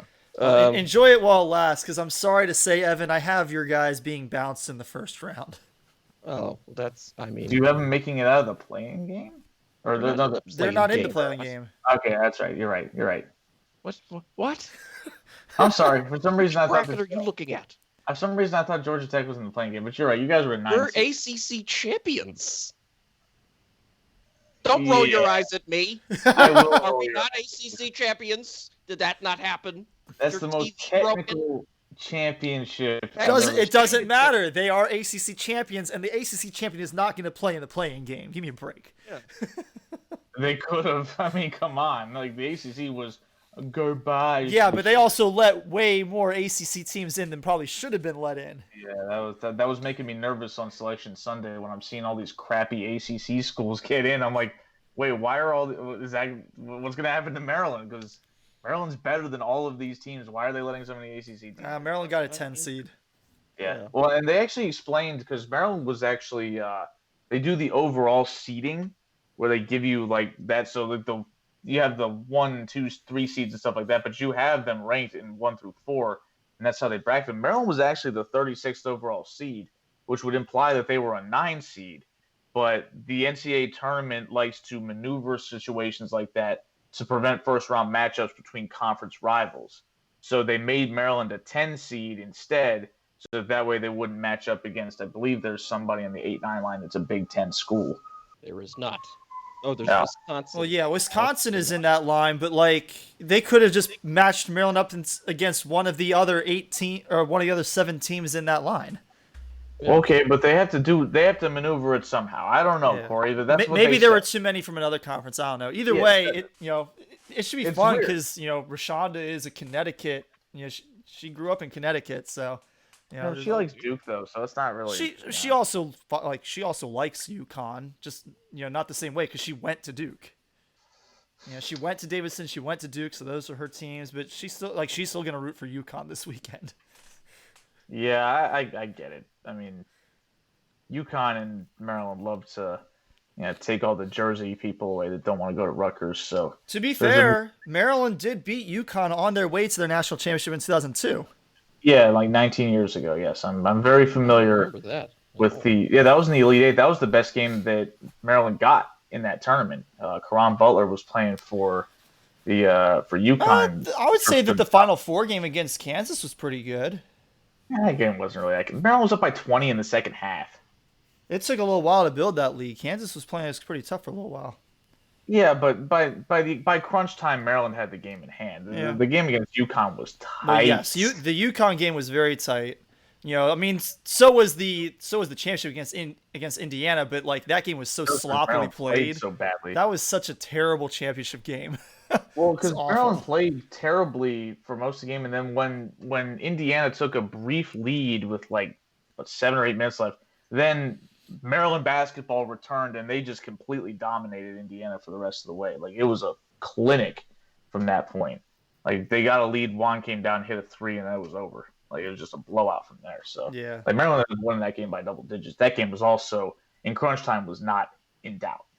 So we beat Siena in the first round. We beat Wisconsin in the second round. Who do we play in the Sweet 16 that year? played Kentucky. And That's right. That's right. It was Kentucky. Yeah, the Terps did not get any breaks in that tournament. There were no upsets on their line, except with the exception of Indiana upset Duke and got to the final. That was the only team that they didn't play the highest seed possible. And They would have been the first 5 seed to ever win the national championship. Yeah, but they weren't. So sorry, sucks for them. Mm-hmm. So the Yellow Jackets, because that's who we were talking about. The Yellow Jackets will take on University of Illinois Chicago, the Ramblers. Sister Jean, right? Yeah, with Sister Jean. So they might have some divine help on their side. But yeah, I mean she's 101 years old, so yeah. See, I thought in the show notes you were saying they were playing against the University of Illinois in Chicago. Like I thought Chicago was like the location. No, that's why I made the comment about you guys playing a road game. Yeah, I saw that. I was like, Corey, what are you talking about? I know that Indiana's close to Illinois, but it's still not really a road game. No. Yeah. If you look on your sheet, it says Indianapolis for all the regions and the Final Four. Usually it says the city, and it does. It just says Indianapolis for all of them. I didn't know why they even put that on here. Wait, frankly. so everything is being played in Indianapolis this year? Yeah, I did not notice that. Yeah, this game is at Butler. I think that's in Indianapolis somewhere. Yeah, there's some games that are like surrounding. Like Maryland's playing UConn and West Lafayette, so that's where Purdue is. So yeah. Somehow I missed that they were building, a bubble in Indianapolis for the tournament. But I think that's smart. It's not a bubble, because if the players were in a bubble, then you would have to pay them to be away from their families and stuff for this amount of time. So not a bubble. But there is reduced travel though. There is no. It's not all the way across the country with the regions and things like that. Everything's it's a bubble. But we're not paying the kids because paying student athletes is amoral. Well, plus it's also not a bubble. Like they're allowed to leave and stuff. It's not like the NBA and Disney World when they were basically stuck in the hotel for 3 months. Yeah, I can't imagine a better place to be stuck, frankly. Than what? Indianapolis, really? Than Disney World. Oh. If I'm going to choose a place to be literally stranded for 3 months, I'm picking Disney World. That sounds great, if you ask me. And they're paying me to be there, even better. Let's see. So the Tech game's at 4 on TBS. We got Jim Nantz on the call. This is a huge deal. They put the #1 broadcast team on our game. Yeah, I mean, you guys got Grant Hill and Tracy Wolfson on that call too. Yeah, and Bill Raftery. Yeah, that's CBS's top team. Yeah. I'm excited. The University of Maryland, I guess, backed into the tournament, considering all the capital letters from Sasquatch over the weekend. Yeah, we got there. I mean, it would have been a lot more interesting if Maryland had lost to Michigan State in the first round of the Big Ten tournament, because Michigan State ended up playing in the first 4. And had Maryland lost to Michigan State, they might have been that team that was playing in the first 4 if they made the tournament at all. But they were able to get that win and survive and grab a 10 seed, which I actually prefer to a 9 because I'd rather, assuming the Terps are able to maybe pull off this win against UConn, I'd much rather face Alabama than Michigan. Oh yeah. Well, I mean, what are you going to make some signs that say we want Bama? No, but I actually think that Maryland has a pretty good shot at beating Alabama. I think I actually have Maryland going to the Sweet 16. Oh, I'm not going that far. I don't want to spoil anything. That's not what I have. I don't know if I still have to make a decision on what the hell I'm going to do with Maryland against UConn because I don't know. You have to make a decision. Make a decision. It's decision time right now.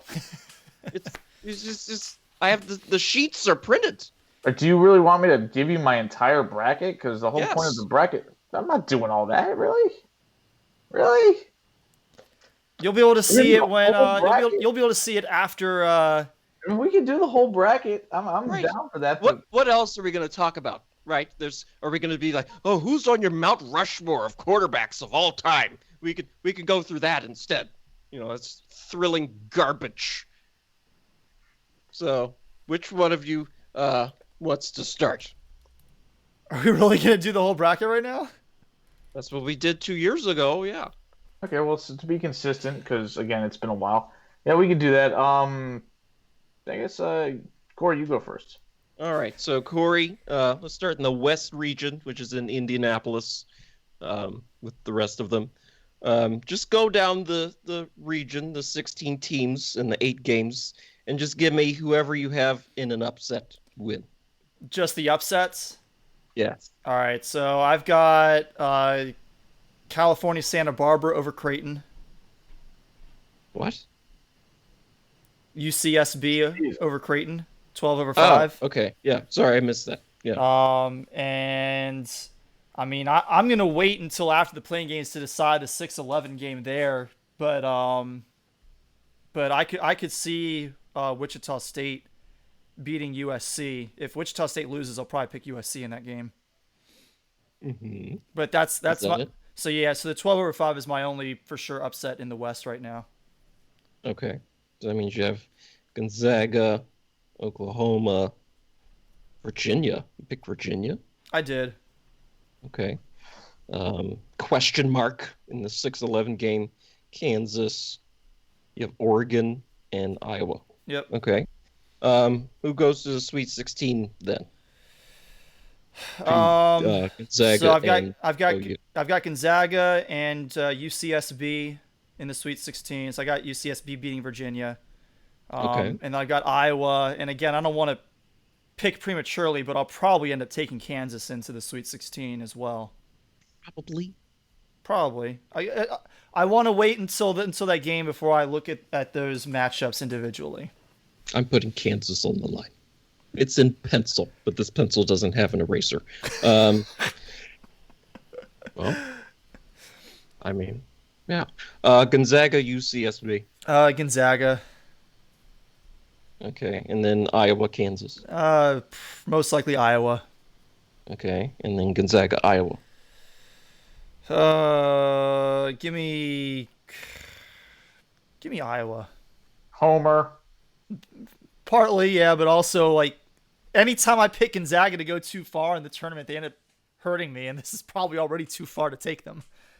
I mean, I have vowed to never pick Pitt to win another game ever again because I kept picking them to win, and they would just blow it to some school nobody's ever heard of. We don't have to work. You know what? Anymore. I'm never picking you. Never.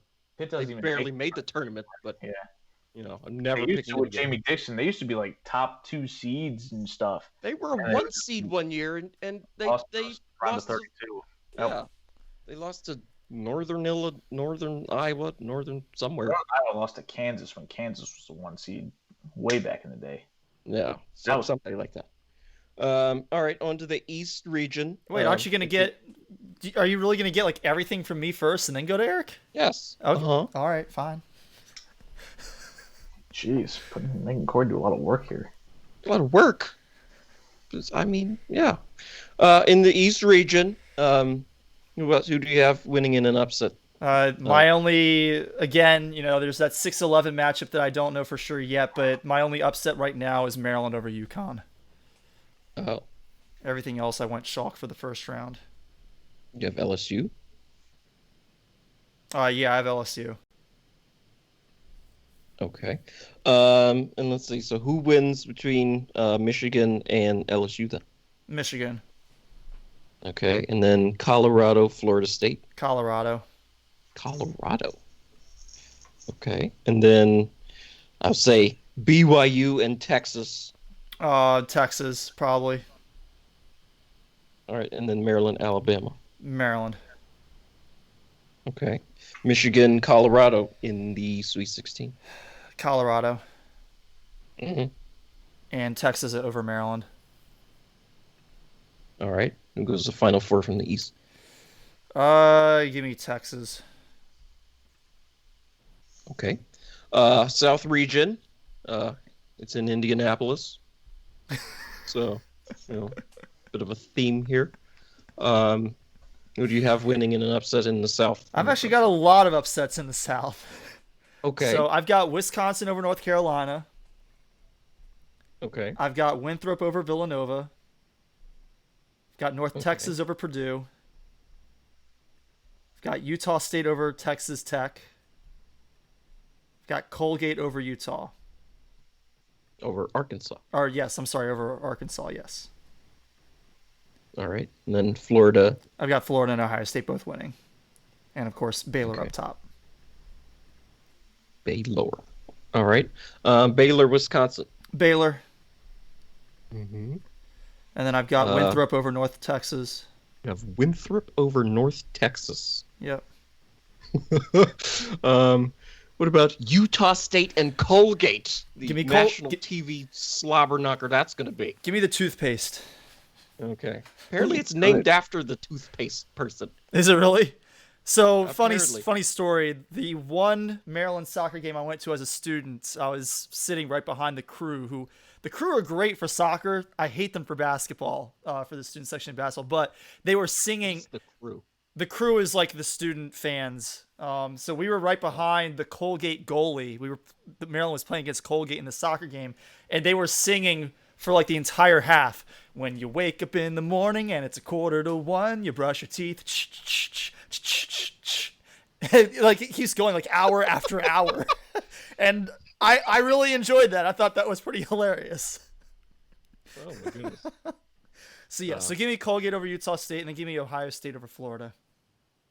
All right, and then in the Elite Eight. I went chalk the rest of the way, so Baylor over Winthrop, Ohio State over Colgate, and then Baylor over Ohio State. Okay, so Baylor joins Iowa and Texas in your Final Four. All right, so the appropriately named Midwest region in Indianapolis. Who do you have winning in an upset over here? I've only got 2 upsets in this one. I got Liberty over Oklahoma State, the 13 over the 4. Liberty Flames. Yep, and then I've got Rutgers over Clemson. Okay. All right. So that means you have Illinois and Illinois. No, just Loyola Chicago. Why do I have Illinois Chicago in our? Yeah, I didn't know what that was about. Yeah. No idea. Okay. Anyway, it was over boogieing. So who do you have between Illinois and Loyola Chicago? Illinois. Okay, and then who do you have between Tennessee and Liberty? Liberty. I think Liberty is in Tennessee. It is. No, Liberty is in Virginia. Oh, It is? it was Yeah. in Memphis. No, I've gone to track meets at Liberty. Oh, Yeah, it's in was it Lynchville or Lynchburg, Virginia? Okay, yeah. well, missed that. Yeah. San Diego State, West Virginia. San Diego State. All right, and then Rutgers, Houston. Houston. Okay. Illinois and Liberty. Illinois. And then San Diego State, Houston. Give me San Diego State. And who goes to the Final Four? Illinois. All right, in the Final Four, you've got Iowa and Texas. Give me Iowa. And then Baylor and Illinois. Baylor. And who wins the national championship? This one's actually a really tough one. I think they're pretty evenly matched, but I'm gonna go with Baylor. Mm-hmm. Alrighty, so we will see what happens. I don't know. Here it is written down. I printed out a sheet for you and write your name on it. So yeah, we'll see what happens. Eric, how about you? All right. I guess we're gonna start in the West, Yes, in the Okay. upper left. and you want just the upsets. Uh-huh. Okay. Don't you listen to the Kornheiser show? This is how he does it. Yeah, but I'm just making sure I had it right. Relax. So in the first round in the West, I got VCU beating Oregon, Okay. and I think that's it That's it. for this region. Yeah, in the first round. Yeah. Okay. All right, so Gonzaga, Oklahoma then. Gonzaga. Creighton, or no. Creighton and Virginia. I'm taking Virginia. All right. USC, Kansas. USC. VCU and Iowa. Iowa. All right. Gonzaga, Virginia. Gonzaga. And USC, Iowa. Iowa. Gonzaga, Iowa. Gonzaga beat the crap out of Iowa earlier this year. They're not a good matchup. Oh. I did not know that. All right. On to the East region. Who do you have winning in an upset in the East region? Hoya Saxo. Let's take Georgetown over Colorado. Okay. And let's homer out. Let's go Terps over UConn. That's it. You don't have St. Bonaventure or UNC Greensboro or Abilene Christian or somebody? I No, I guess I wasn't really thinking LSU SBU as a upset, but uh, It is an upset. it's an 8-9 matchup. The nines win more often than the eights. How is that an upset? Okay, but I mean, If you're seeded nine, Evan is extrapolating from your upset picks who your favorite picks are so that he can fill out the rest. Okay, fine. Well, I got the Bonnies over LSU then. oh, for goodness sakes. Evan doesn't have an eraser.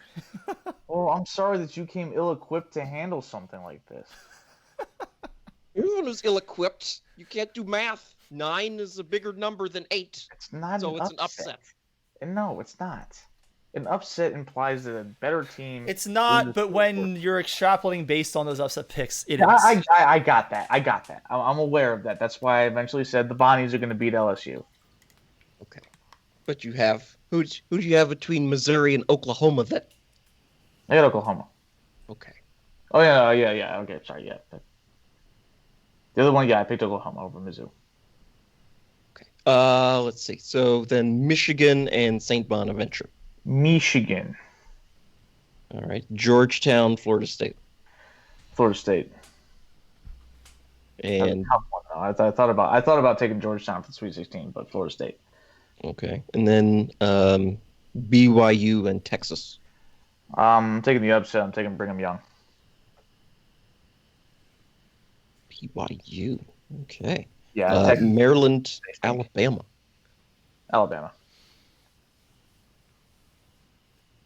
All right. And then Michigan, Florida State. Michigan. Florida State doesn't impress me. Florida State doesn't impress you. No, they lost to Georgia Tech. That's pathetic. Oh, that did happen. Yeah, that's true. It's not. I mean, not lying. BYU, Alabama. Bama. All right, and then a matchup Michigan fans would dream of in football. Anyway, Michigan For and about Alabama. 5 minutes until they got boat raced. Yeah. I'm taking Michigan. Michigan's definitely better than Alabama. I think Michigan got a pretty light bracket here. Especially, I think they were the 4th 1 seed, so they really got lucky here. Oh, okay.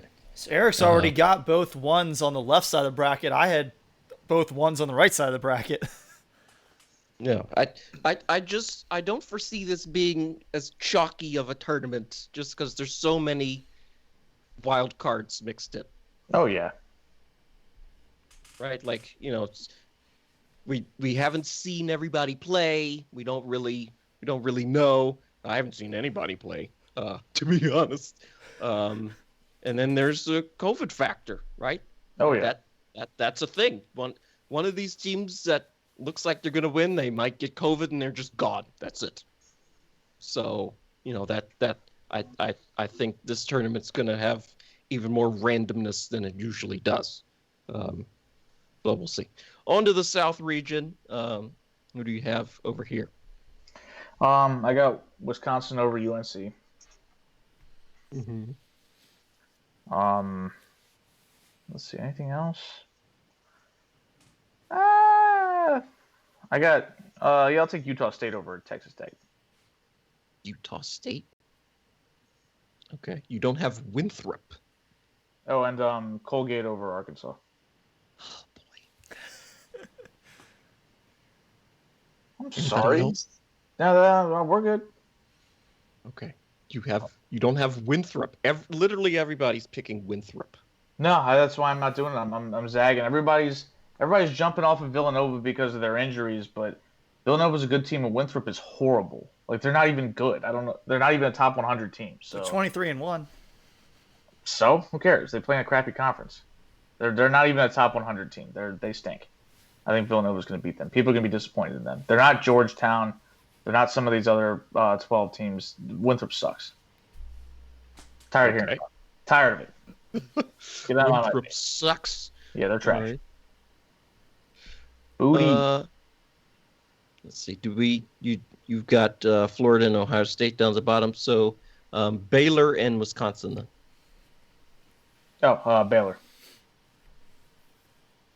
Villanova and Purdue. Purdue. Boiler up. Utah State and Colgate. Toothpaste. And then Florida, Ohio State. Ohio State. Baylor, Purdue. Baylor. I don't think Purdue's that good. All right, and Colgate, Ohio State. Ohio State. It's a bit of a mismatch there. Colgate is good though. I think people, they're 14 seed. It's a good 14 seed. I can see them beating Ohio State. Mm-hmm. But Ohio State's also really good, so I'm going to give them the benefit of the doubt. Ohio State was kind of falling apart a little bit, but they righted the ship in the Big Ten tournament. I think they're playing good basketball. Did they win the Big Ten tournament? No, they lost in overtime to Illinois. They're really good. Overtime in the final. Yeah, that's pretty they cool. beat Michigan. To get there in a really good game there too. So, did we have a chance to discuss Michigan and Maryland having their little, we didn't talk about it on here, not on the show. Fisticuffs in their matchup last week? No, we didn't talk about that. Okay.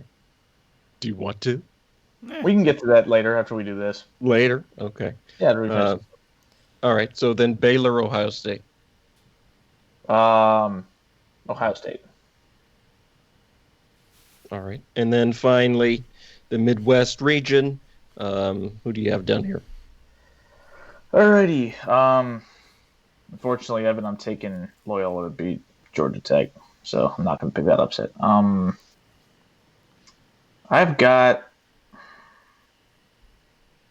I'll take Syracuse over San Diego State. Okay. Zone defense could be funky. And I'll take the Rutgers to beat Clemson. The Rutgers. Yeah, the Rutger, yeah. Why do you call them that? I don't know. I've heard people call them that. Okay. Typically, I call them Buckers, but they're pretty good this year, so I won't be mean. I mean, they're only 1-7 against top 25 teams. Yeah, but that's because they're playing a whole bunch of top 5 and 10 teams in the Big Ten. So. Sure. Mm-hmm. All right. Let's see. Illinois and Loyola. Illinois. Tennessee, Oklahoma State. Cade Cunningham, OK State. All right. Syracuse, West Virginia. Press Virginia's going.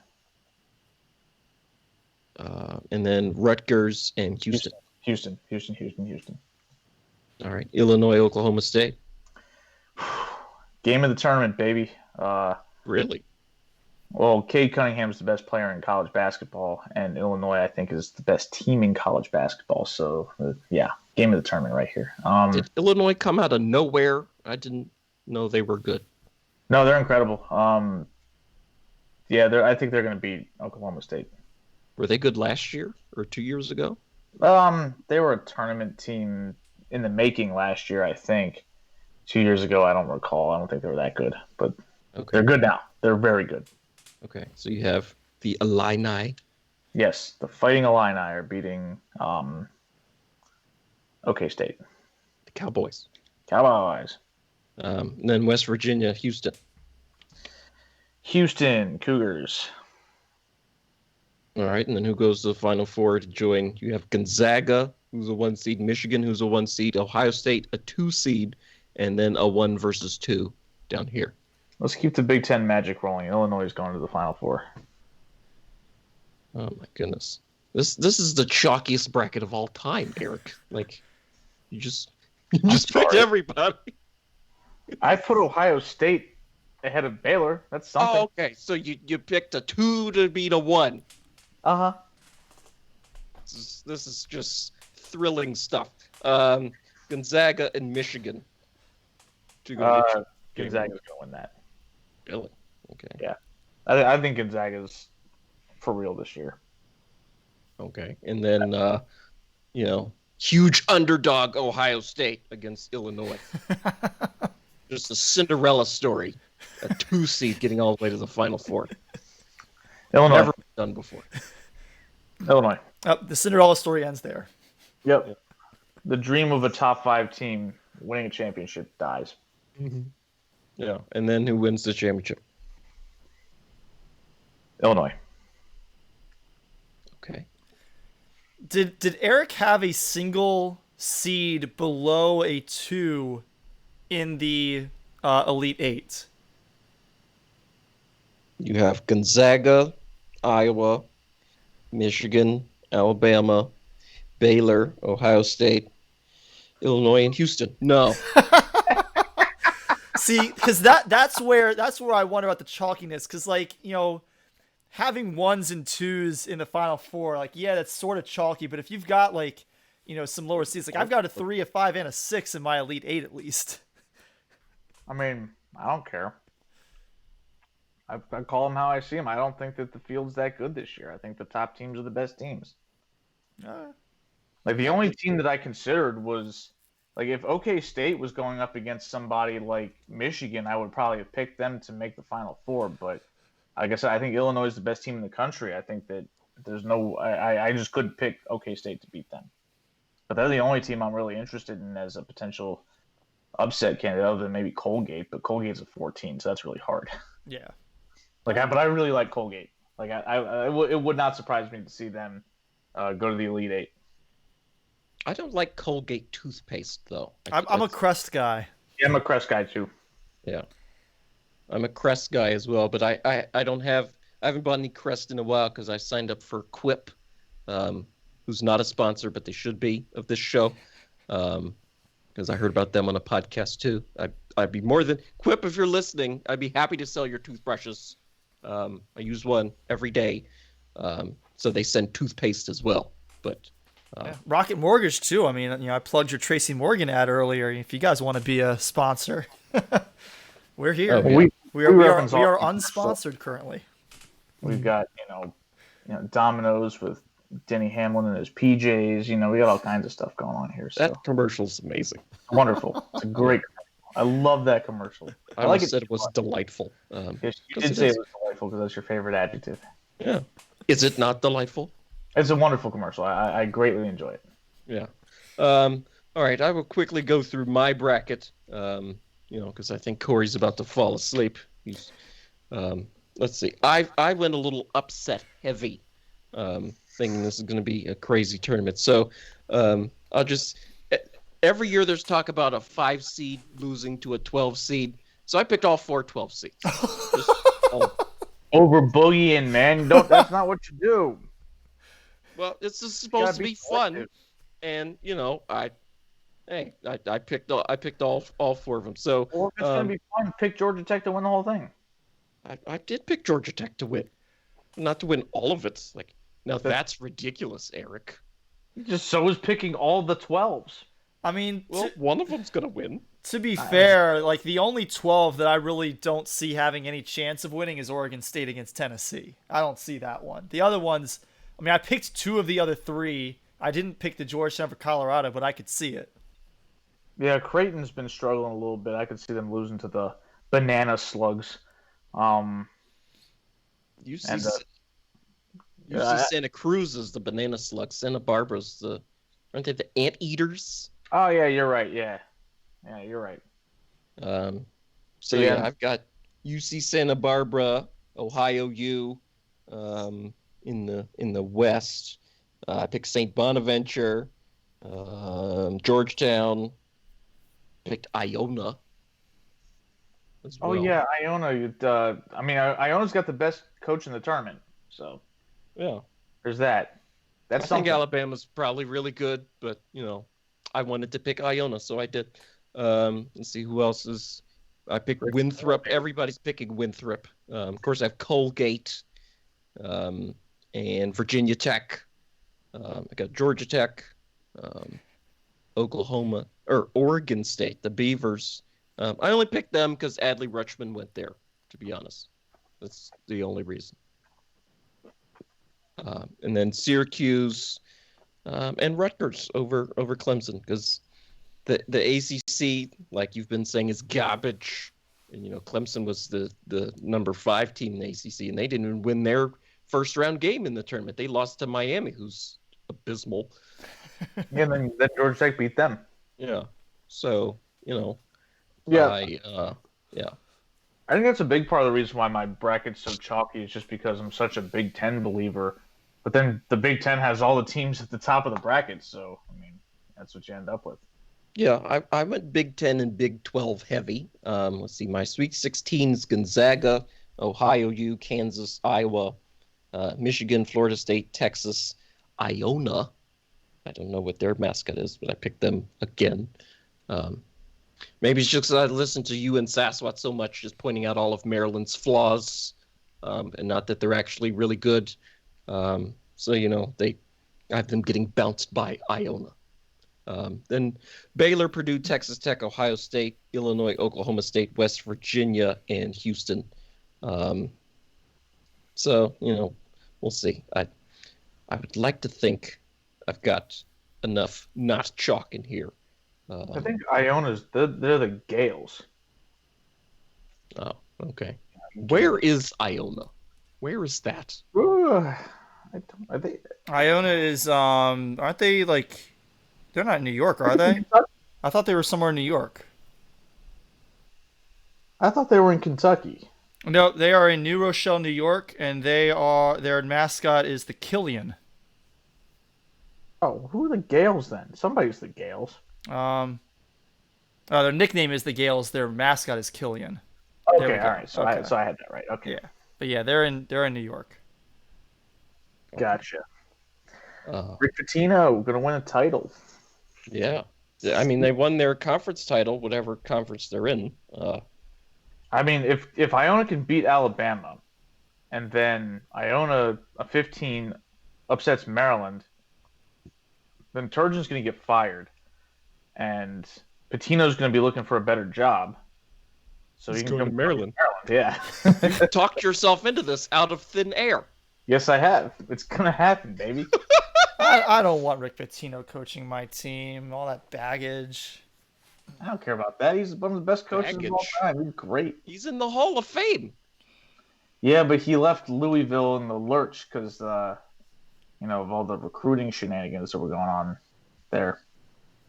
I mean, it's college sports, right? It's unpleasant once you pull the curtain up, right? Like if you want to win, you might have to do some stuff that's, I mean, obviously you don't want to hurt anybody or commit any crimes, but maybe you're not above board 100% of the time. So, yeah, like Sean Miller paid $100,000 to DeAndre Ayton to get him to go to Arizona. So, yeah, I mean, I'd rather have Pitino than Calipari, I guess, but I mean, I would take either one. But if you're not cheating, you're not trying, frankly.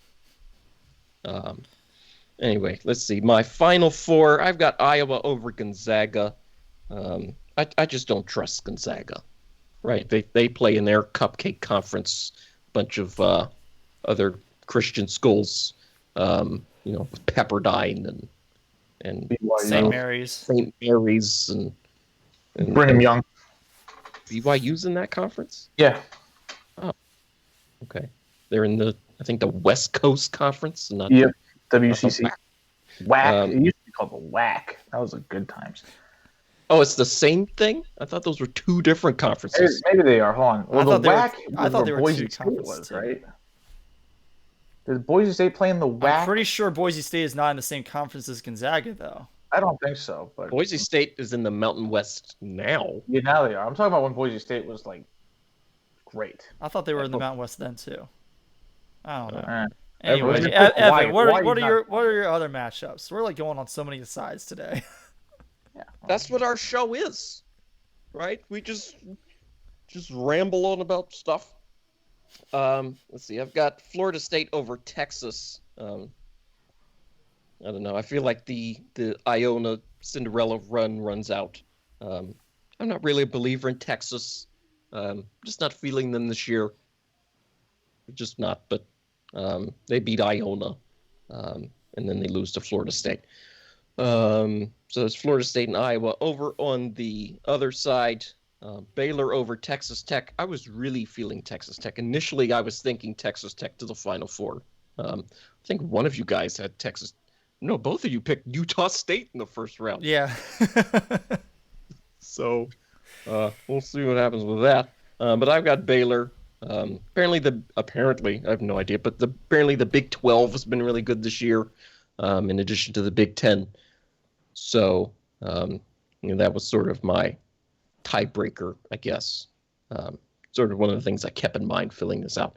And then finally down at the bottom, I actually have Oklahoma State beating Illinois, and then West Virginia beating Houston, and then Oklahoma State beating West Virginia to go to the Final Four. Cade Cunningham. Yeah. Watch and him. Then I've got Iowa over Oklahoma State in the final game. Nice. Yeah. So, Oh, I didn't get from you guys. Who's your score prediction?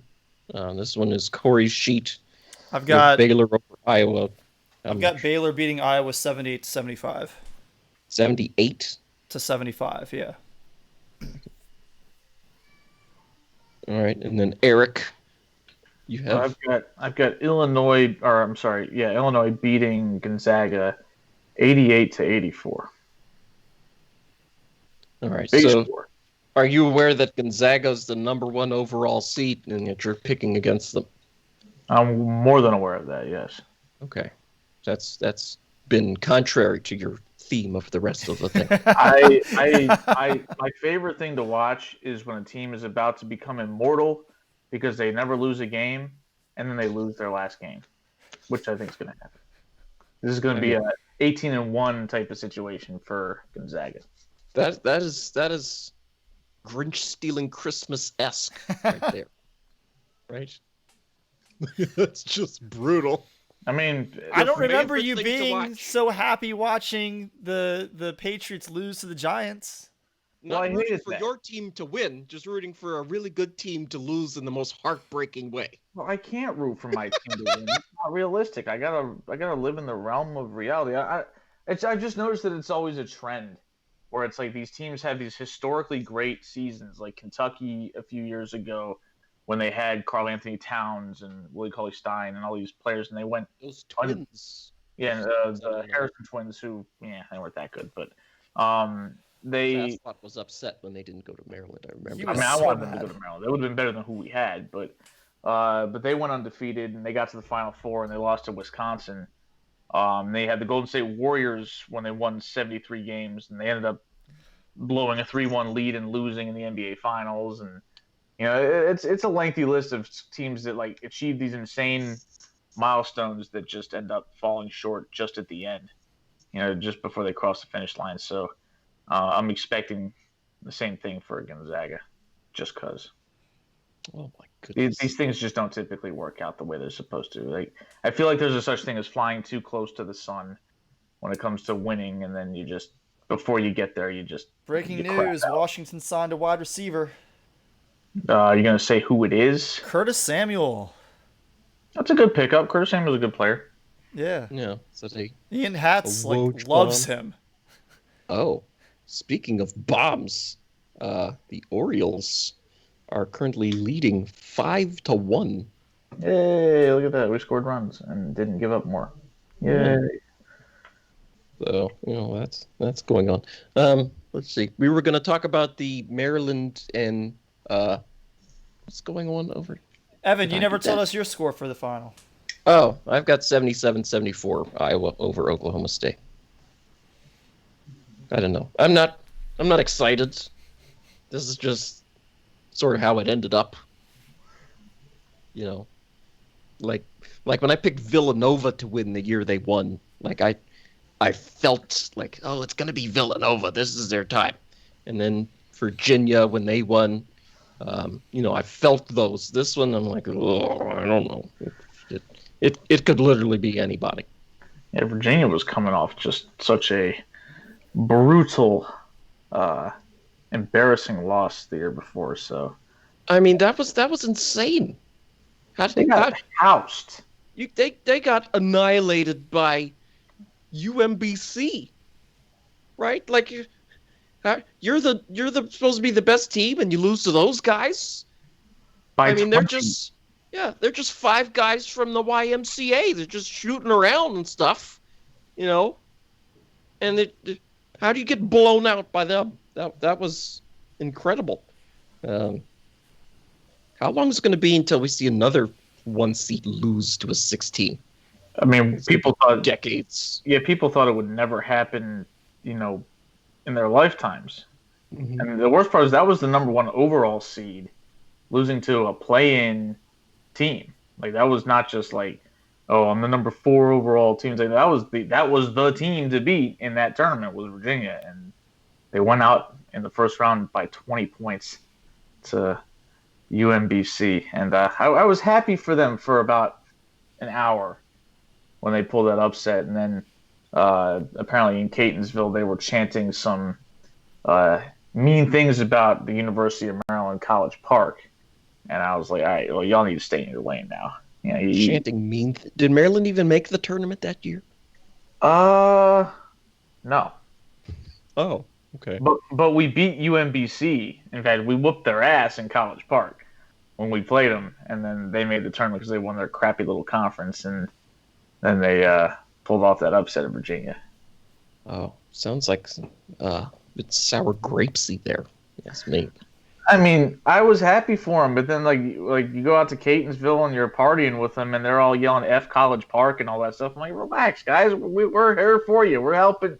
We're celebrating with you. We're happy for you, and you guys are being jerks. So. Oh yeah. I mean, at the end of the day, everybody's under the University of Maryland umbrella. Yes, right? It was funny because that year Larry Hogan was the only person in the world to pick UMBC to pull that upset against Virginia, just because that was the only school from Maryland that was in the tournament that year. And it wasn't like Coppin or Eastern Shore or something like that. Nope. Oh. They're the lone reps of okay. the Free State, and yeah, okay, they did a good job. Mm-hmm. All right. So what about Juwan Howard versus Mark Turgeon? It was about to go down, apparently. You mean the ants versus the boots, or what could have been there? Yeah. When Juwan Howard just put Turgeon into a coma potentially. Well, so it seems like this has been brewing since the first game when I guess Hunter Dickinson was showing all of his ass against the Terps, woofing at the bench about God knows what, because I guess he's one of those guys that has to manufacture a chip on his shoulder, kind of like Michael Jordan did in the last. Oh, right. You just have to invent some beef you have with somebody. Yeah, you need to make something up to get you fired up. Bring your own juice. Yeah, so apparently according to Hunter, the Terps didn't recruit him, but there's been a significant number of, people have come out and said that's simply not an accurate portrayal. I don't know what happened. I don't particularly care either. I'm not going to get caught between my alma mater and my alma mater. It's like I want to root for both of y'all, but you guys are making it hard right now. Hunter Dickinson went to DeMatha, apparently. Yes. Did he graduate from there, or? Yes. Yep. Really? He was the class president last year. He was the class president too. Yeah. Oh. Good that doesn't mean anything, but I mean, I think it means something. He's popular. But I mean, you don't have to be valedictorian to be class president. Not saying that he's he's really smart. I'm not saying he's not. I'm just saying that being class president is not going to excite me that much. So I remember Jason Gray was class president. That guy was a prick. So. Or did you ever have Shaper as one of your teachers? I did not. Oh, because he always pointed out how unintelligent Travis Garrison was, apparently. Like, he just pointed out in the classroom. I don't remember Travis Garrison, so... sat. Yeah. I mean, Travis Garrison was well before our time, so... Yeah. Yeah. But anyway, like, again, I got no issue, really, with Hunter Dickinson. He's obviously wired a certain way. Everything I've heard from people like Corey, he's always been a little bit of a hothead on the floor, whereas... A little bit, but this year, he's really kind of turned that up to me. Okay, but it doesn't bother me. He has a little bit of an edge to him, and it can rub some people the wrong way. And it did rub me the wrong way a little bit recently, where I was just like, all right, Hunter, you need to relax. You can calm down, dude. But again, I'm not going to sit there and say, oh, screw that guy who went to my school, who was in very good standing with DeMatha. Obviously, he's good student, like Corey said. But anyway, we're getting off track. So I guess Turgeon complained to the Big Ten front office, whatever that is. I don't even know how that organization works. After both regular season contests against Michigan, about something that he did not explain. So, whatever, he was pissed. And then during the game, there was a play where there was an out of bounds call on the far baseline from where the Michigan bench was. And so Howard kind of moved towards the half court area where the scores table was to contest the call because he thought it was off of Maryland. It should have been Michigan's ball. And, according to Juwan Howard, Turgeon then started complaining to the officials that Juwan Howard was out of his coaching box. And for those that don't know, the coach has a restricted area, a rectangle, where he's allowed to stand and walk around on the bench. He can't just stroll across the entire sideline. So Juwan thought this was a little petty, and he was absolutely right. It is extremely petty to complain about a coach being out of the box. And then, so I guess he said something back, and then Turgeon, started stomping towards Howard, yelling in his face and stuff. And that's when Juwan Howard went nuts, and he was ready to get up in Turgeon's face. And that's when you saw the big pile up with all the bodies and the hold me back, bro type of stuff going on there. And Howard ended up getting ejected from the game. And that was that, I guess. There was some rumors that Turgeon had mocked Juwan Howard and claimed that he shouldn't hang the Big Ten champions banner up because it's just going to come down anyway, because that's what happens to Juwan Howard's teams, because what happened when he was at Michigan, they made 2 Final Fours, and When because he was playing at Michigan. Yes, when he was playing, yes.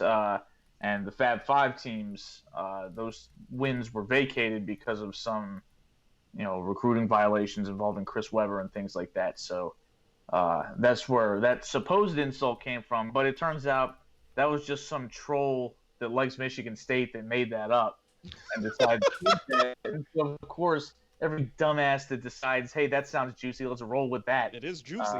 It's a wonderful insult, but as soon as I saw that, I was like, Turgeon's not clever enough for that.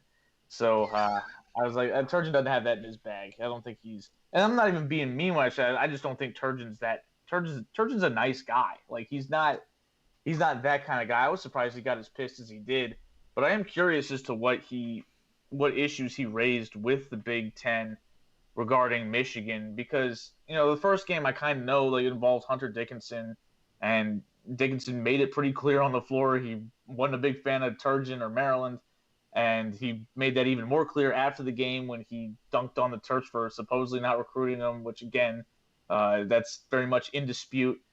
But the second game I thought was fine. I mean, I watched Dickinson play. He still kind of has that, every time he makes a bucket, he's kind of like, Max Scherzer with the nostrils flaring and the obnoxious level of bravado going on there, which, again, can rub some people the wrong way, but it doesn't hurt my feelings. But I can't imagine that was what had Turgeon so bent that he had to go talking to the conference. So I'm curious about that, because there are also some rumors that, Juwan Howard likes to chirp at players when they're on the court as well. But that's generally pretty playful. It's not like he's really ripping on the players. And honestly, if he was, I would think that was out of line. I don't think it's appropriate for a coach to be barking at opposing players and talking smack, mostly because the power dynamic, the player can't say something back. Because if the player starts jawing at the coach, he's going to get teed up or potentially kicked out. So, but it seems like that really wasn't a big issue either. But again, Turgeon was very cagey about what exactly his complaint was. So until he provides more information, and it doesn't seem like he will at this point, it will remain a mystery. And it could just end up, boiling over next year, because same conference, and, Juwan Howard's not going anywhere. And, to be frank, I'd be surprised if Turgeon was gone unless he leaves under his own volition. I don't think it's like Iona. Yeah, I mean, he loses to Iona, and then Rick Pitino takes his job. But even so, I think Turgeon's in a good enough position to hold on to his job next year, because Maryland's got such a big buyout for him. I think they got to wait at least 1 year if they wanted to move off of him. But So I think he'll be around next year. So this could be a carryover. And I will say this for the record.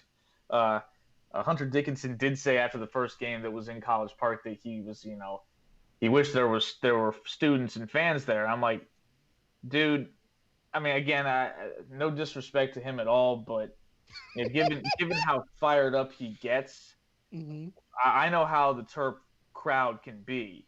And for somebody that wears their emotion on their sleeve like Hunter Dickinson does, going up against that hostile of a crowd that he's gone out of his way to antagonize, it could be a rude awakening. I mean, I've seen more composed individuals have their hearts snatched by the Terp crowd. So I'm just saying, be careful what you wish for.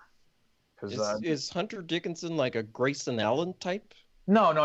I would never suggest that. That's like great. Like he's got an attitude on the floor, from what I've seen. He plays with a lot of passion. I'll use the euphemisms for he's a scrappy white guy, but of course he's also like 7'1", so he's huge. He's 7'1". Yeah, he's giant. He's a really good player. Like he's not just he's not just an annoying white guy on the floor. He is a legit really good player, and I think he's got an NBA future. But he definitely has some of that attitude, but he's not out there tripping players or committing deliberate flagrant fouls like a Grayson Allen type. I think he runs a little hot on the floor when it comes to just how he carries himself. I don't think it will ever boil over in a way that results in him doing something stupid like tripping somebody on the floor. I would never suggest that about him. He sounds like a guy who I'd like to have on my team then. Yeah, I'd love him to have. He's probably one of those guys that's like you love having him on your team. You hate playing against him because he's really good. He kicks your ass and he lets you know, and he won't shut up about it.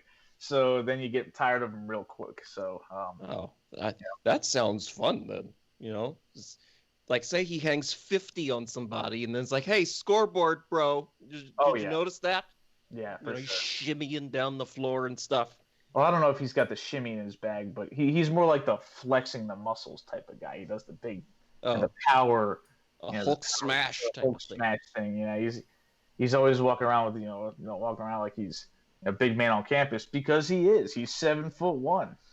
I mean, if I was 7'1", I would be the big man on campus too. Absolutely, yeah. Especially if you were good at basketball like he is. So. Right. So yeah, full credit to him for being awesome. I mean, I think he was named Big Ten Freshman of the Year.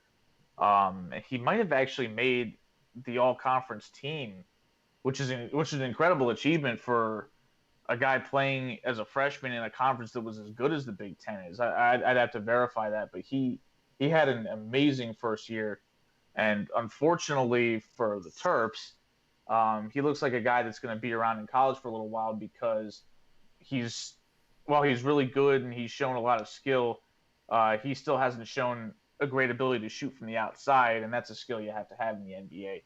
So which means he's going to come back next year probably and learn how to shoot and just drop bombs on Maryland and let us all know, and we're going to boo the crap out of them, and it might not matter. So okay, is this a budding rivalry? Right? Is this the new Maryland versus Duke now that Maryland's not in the ACC anymore?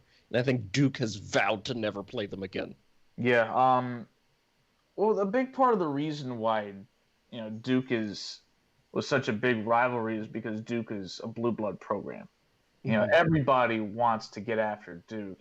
And for a period of time under Gary Williams, Maryland had the horses to go run with Duke.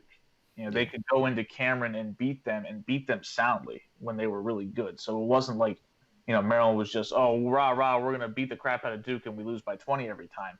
Whereas right now, Maryland is kind of in a place where, at least this year, they weren't that good. Like they're, the 10th seed in the NCAA tournament, whereas Michigan's a potential championship team. So, it's just a level of competition right now that Michigan's on a level that Maryland's not, at least this year. But, last year Maryland was as good or better than Michigan, but this hadn't happened yet. So I would say that if the rivalry started, in 2020 and 2021, then I would say Maryland needs to start getting some wins to really make it interesting. Like if next year Michigan comes into College Park and Maryland beats the brakes off of them in an upset or something like that, then we're going to be talking about something that might be happening. Okay. Because I feel like Maryland tends to rival a team that doesn't rival them back as much. Oh, yeah. Like, Michigan's main rival's Ohio State. It's never going to be Maryland. Yeah, and in basketball, it's going to be Michigan State. Like, it's not going to be Maryland because they've got geographic rivals and historic rivalries. And the thing is, Maryland, we're new to the conference. We don't have roots in the Big Ten, which is a big part of the reason why I didn't like moving out of the ACC. I mean, the ACC, Maryland had legitimate rivals with North Carolina, with Duke, with Virginia, and potentially one with Pittsburgh when Pitt came in. And they just said, screw that, we're going to leave. I'm like, well, now we've got – I mean, who's our rival? Your rival's supposed to be Rutgers because they're new to the conference as well. Yeah, but Rutgers stinks. They're a 10 seed too, aren't they? But generally speaking, their football and basketball programs aren't on the level of something you would call good. Okay, well, let me know when Maryland's football program goes to the Big Ten championship game then. Oh, Rutgers, did they go to there? When did Rutgers go to the Big Ten championship game? They didn't either. That's what I'm saying. Yeah, so then what are you talking about? You're saying that Rutgers isn't good, but Maryland's not any good either. Yeah, but Rutgers is the one team on the schedule during football season that I can pretty much count on Maryland winning the game. So that's bad. But Maryland loses to them regularly. Often enough, but usually they beat Rutgers more often than they don't. Okay, we're gonna have to get our research team to check that out. Definitely better against Texas than against Rutgers, which is a whole other thing. Oh yeah, Texas. They're on their 15th coach since Mac Brown or something. So, do we have anything else to add before we get out of here? Corey wants to shut this down so bad, but he won't say it because his body language is communicating nothing but, will you please shut up? So, do you have any We have shout-outs? half of the topics that we usually have during football season, yet somehow we're going longer than we normally do during football season. Well, we had last week, yeah. We're reiterating topics that we've talked about time and time again on this show. Well, okay, but last week we banged it out in like an hour and a half, so we had a little bit of extra juice going here. We wanted got to make up for lost time. Yeah. And we're just getting warmed up. Well, then for say new NFL things. draft. Our fans know how we feel about us leaving the ACC. We've talked about it so many times on the show. Well, but I just felt like it was worth mentioning again because we're talking about rivalries. All right. Well, make sure you guys get your brackets done. Eric still needs to fill out his on ESPN. Yeah, thanks for that. So shout out to Drew Brees, who announced his retirement via his children on Instagram on Sunday. We kind of knew this was coming since pretty much, since September. It seemed like it was pretty obvious this was going to be Drew's last hurrah. Unfortunately, it couldn't end the way that most people hoped to end a great career, but nevertheless, a Super Bowl champion, for sure, first ballot Hall of Famer, and one Brett Favre interception away from being Dan Fouts, according to Dave Damashek, which, Dan Fouts is pretty good too, so don't be hating. But congrats to an awesome career for Drew Brees. And Nick Markakis retired. Did we talk about him last week? I think you mentioned him. Yeah, we did. I don't know. Oh, okay. Well, anyway, if we didn't mention him, we're mentioning it now. And if we did, then we're mentioning it again because we like Nick Markakis on this show. So, good for him. Anything else? Lee. Any Woj bombs? I don't think so. Nope. Okay. Well, then, that'll do it for this week. Wishing the best of okay luck to everybody in our bracket competition. Mine is written in pen, so, these are legally binding and, sheets of integrity right here. Hear me waving it around. Yeah. So no filling out multiple brackets. Don't be corny. Oh yeah. No, that's filling in multiple brackets is. It's not okay. I was going to say level 1 weak sauce, but we've already used that as a title for one of the episodes as well. Yeah. So we repeat ourselves on this show, right? Yeah. We can't repeat ourselves. No, never, ever. Evan says over and over. That'll do it for this week's show. Be sure to fill out your bracket and enter it in our competition. The link is in the show notes down at the bottom, as well as all over our social media, which includes our Facebook page, our Twitter at Sportsballers18. And then Corey's going to tweet it out at Corey Puffett.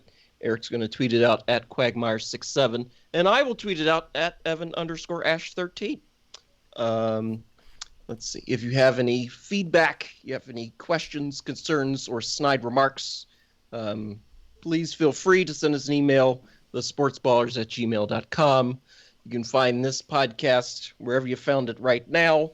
In addition, it's on Apple Podcasts, Spotify, Google Podcasts, and Amazon Podcasts.